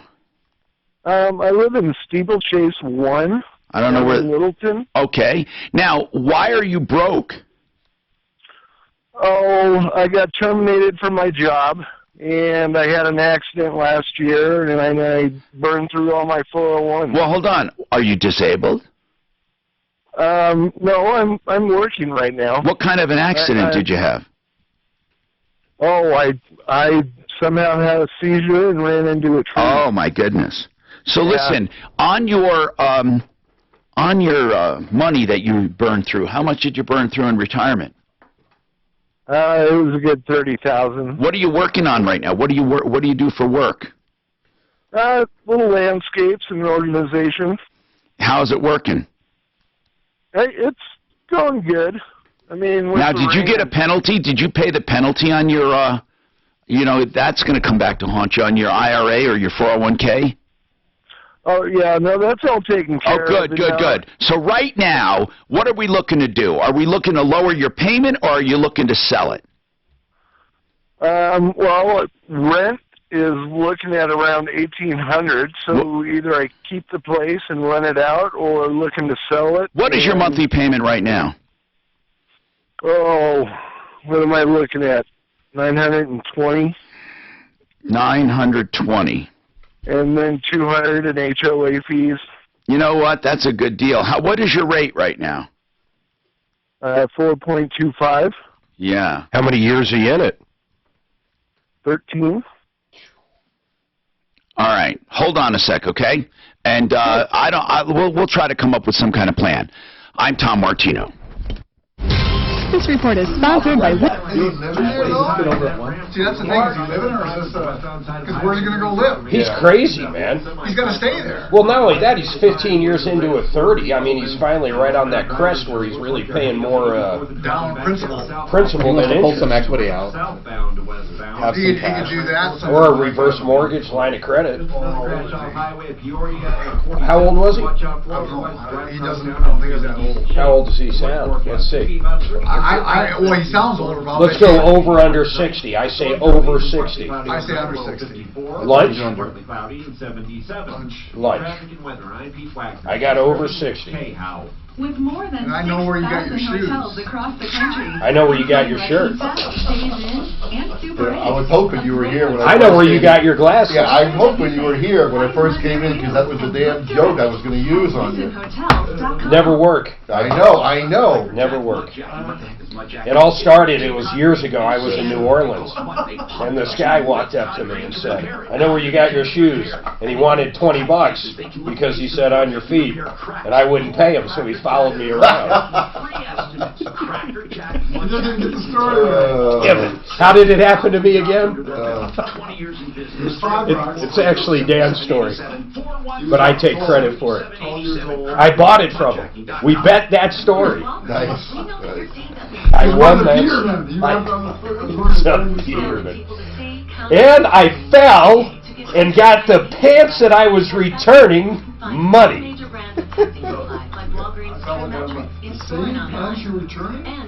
I was. And then Elaine tries to change it to where... Hey, what's the trivia game you call? I just bought one at, I went to Goodwill and I bought, it's called The Scene. You seen it? What, were you clothes shopping and saw it on the shelf? No, I go in there every time looking for a Seinfeld trivia. Oh, I've got, what's yours called? it's not Trivial Pursuit. This is called Scene It. Scene It. S-C-E-N. That's what I have. Oh, is it? Seen it. It's a DVD? Yep. You can use a DVD. You can, yeah. You can put it in and it'll show different little clips. We have seen it. I might have more than just that, but I definitely have seen it. Okay. Yeah. It just takes a few hours. When we played, Scene It? Better pricing, or they have the rate guaranteed. So I won that. What are you talking about? they will refinance. You know who the best Seinfeld guy we know is? Trivia. He's incredible. Frank Duran, the real estate man. It's absurd. You can ask him something really strange. And he doesn't watch it as much as He probably used to. So, a couple days ago, I was driving down Sims, and I looked over and I saw this guy walking down the street. Yeah. And I've seen him like 3 times. And I told my wife, I was like, who is that guy? Who is that guy? It's James. It's James. It was Jim Ross. Oh, was it really? Yeah. Holy shit! Did you say something to him? He's walking down the street. Holy! He saw Jim Ross, the carpet. Oh Bagger. yeah, Walking down the street. Dr. Carpet. Is it Dr. Carpet? He was the one that ripped off the guy in the basement that was dying. The veteran. Literally dying. And they were finishing the basement so his kids could move in and do hospice. Okay, I was thinking of, isn't Ross... Tell me that is... I can do it whenever. What's the guy that cleans carpet? What's his name? Mike Ross. Oh yeah, no, this is Bob Ross. this guy he was a bad dude, man. He's divorced and everything his whole life. We put his ass out of business, man. Yeah. It was funny. That's how we met. You called into the show and helped that dude out. How did you see him walking down the street? Where? 18 seconds. Walking down by my house. He's like must have been in an apartment. Let's talk about Avenue Dental Studio. You've heard us talk about Dr. Kelly. Now, her husband, Dr. Jerem, they run Avenue Dental Studio in the DTC and down in Monument. They do full dentistry from general dentistry, cosmetic, and implants. Now, one of Dr. Kelly's passions is fitness. She developed an ab program for women. It's, or especially moms, people who've had babies. It's a 10-week program. You can find out more at Dr. Kelly Fit Mom of 4. That is her Instagram handle. It's at Dr. Kelly Fit Mom of 4. By the way, they're offering a new introductory special for patients, $59. That's an exam, x-rays, and a cleaning. Now, if your insurance already covers that, you'll still get value because they'll do a free whitening for you. But $59, you can't beat that. AvenueDentalStudio.com, 720-240-4740. Ask Alexa to play 630 KHOW on iHeart. You can hear Ross Kaminsky tackle the liberal left tomorrow morning 5 to 10. Getting 630 KHOW from iHeartRadio. If Denver's talking about it... Who's the other guy? There's Bola. Who's the other honest, accurate guy? Jesse. If you're looking for a reverse loan, you can call Approval Reverse with confidence that if it's not a good idea for you, they'll tell you. Approval Reverse. You can utilize your equity in your older age, get a line of credit, not worry about paying it back. It'll never accrue more than your value of your home ever. Or if it does, you never lose more than your home. And, of course, most people don't lose their home. They just end up selling their home and paying off a loan like everyone else. 303-771-3528, approvalreverse.com. All right, June, what's going on with you? Appreciate your show. I wanted to ask, I have a will that I've put together, and I need to get witnesses and get it notarized. But I'm wondering, is that something I need to do at an attorney, or is that something that I can just do willy-nilly? Well, first of all, wills, and I'm not going to give you legal advice, I'm just telling you the logistical thing. Wills don't have to be notarized nor witnessed. It's just that if they're not, they can be challenged easier. So it's become common practice to witness wills and to notarize them. And then as far as attorneys go, the benefit of an attorney is that they can word it in such a way that it's not misinterpreted. That's the whole idea of legalese, as much as we joke about it. Now, when it comes to your own wording, there's more of a chance of it being misconstrued. But if you wrote your own will, you can get anyone you want to witness it, and you can get anyone and then get any notary to notarize it. The important thing is where you place that will so it's found when you die, and that no one will suppress it. So you don't give it to someone who pretends it doesn't exist. You have to have total trust, and that's where attorneys come in. If I were you, I would take that will, and I would go to an attorney and say, can you legalize this? Because now that it's all composed, you can probably get that done for under $400. Oh, I know David Salisbury would do it for less than that. Yeah, if you already have it written. And then you know it's done right. And then you can file it. The benefit of filing it is that it's a recorded document, and it can be found. Are you leaving everything to one person out of curiosity? No. How much is your estate worth? Probably 500. After subtracting all the debt, right? Yes. Okay, that's big enough. I would go to David Salisbury. I really would. And I've said this before, have the people that you're leaving stuff to pay for it. They're going to be the beneficiary. I've never thought, I mean, I've heard you say that before, and I don't think it's a terrible idea, but... Okay. Who are you leaving it to? Well, to family. Okay. So why wouldn't I, honestly, what would be wrong with having whoever you're leaving it to pay for it? I mean, literally, it's their benefit. Well, okay, but here's a couple things that could go wrong. They could pay for it, and then you don't leave it to them, or you change it later on, and there's no guarantees. That would be pretty bad. No, it would be, but you know, it's like you have to be really close. Sucker. So, John, I didn't forget about you. John, if you're broke, does it mean you're having trouble coming up with your payment?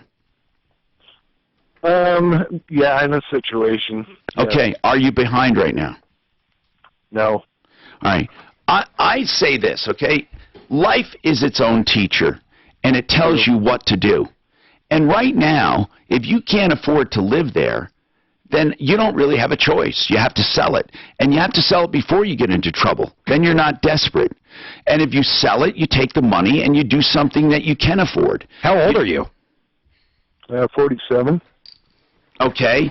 So, now, you either buy something else, or you know, or you refi, but you can't refi because of your income probably and your credit. So yeah. you either... You know what? My credit score is around 740 right now. Okay, good. Do you have income? I make about $400 a week. Okay. You may be able to refi. If he was older, reverse mortgage, I would say. Yes, you could refi. Why don't you call one of our lenders and see if you can refi that thing? Only refi if you can get a lower payment. Where would you live if you sold it? That's true. Rent is going to be higher. Right. Higher? It could be double. Yeah, you're actually in a pretty good situation. Yeah. John, what is it that you're having trouble doing right now? You say you're broke. I mean, it's only temporary. Can you get another job? Can you do something to fill in? Can you sell anything? I mean, how about a roommate? Well, no, I do have a roommate, and he's occupying for $550 a month. Jeez. I'd say I would sit right pretty. What were you thinking we'd say? Well, I'm just looking for some references. You got that big basement, Tom. References for refining? Pardon? For refinancing? Yeah. Okay. Well, just to take some of my equity out so I can keep ahead. And I think that might be a bad idea. Taking your equity out's a bad idea right now because you're in a position where you're going to piss it away and you're going to have a higher payment. I don't see the benefit to you. Yeah. I mean, but ideal home loans I would begin with. Ideal home loans. Okay, do you guys have any specials for us today? I know you're always cheap anyway. I mean, what could I say? It's not like you it's not like you overcharge. Less expensive. Buddy. No, it's way cheaper than the big boxes even sometimes. Okay, what about you? Do you have anything at Yeah, we have a selection of in-stock carpets. We normally we're around 10 to 15 off, but for Martino listeners for next month, we can do 30. 30% off ValorFloor.com in the Springs. Buddy Mitchell, what about you? We have a special coupon that's about ready to start with Mohawk on Pergo LVT. Pergo LVT. Durable. How much? It's supposed to be 500 off 1,000 square feet or more. 250 off under 1,000 to 500 to 1,000. SimplyFloorsInc.com. Remember, folks, don't forget the referral list at referrallist.com for help, information, and referrals. And save all your problems for me. That new Pergo LVT is crazy. Yeah. Is that the waterproof one? Well, yes, it's LVT, which is always, but it's dent resistant. Okay. You know, that guy could refinance his house and drop his payment by Would you kill the sound, please? Would you kill the sound, please? It's a rigid core, right? Yeah, it's rigid core. We don't have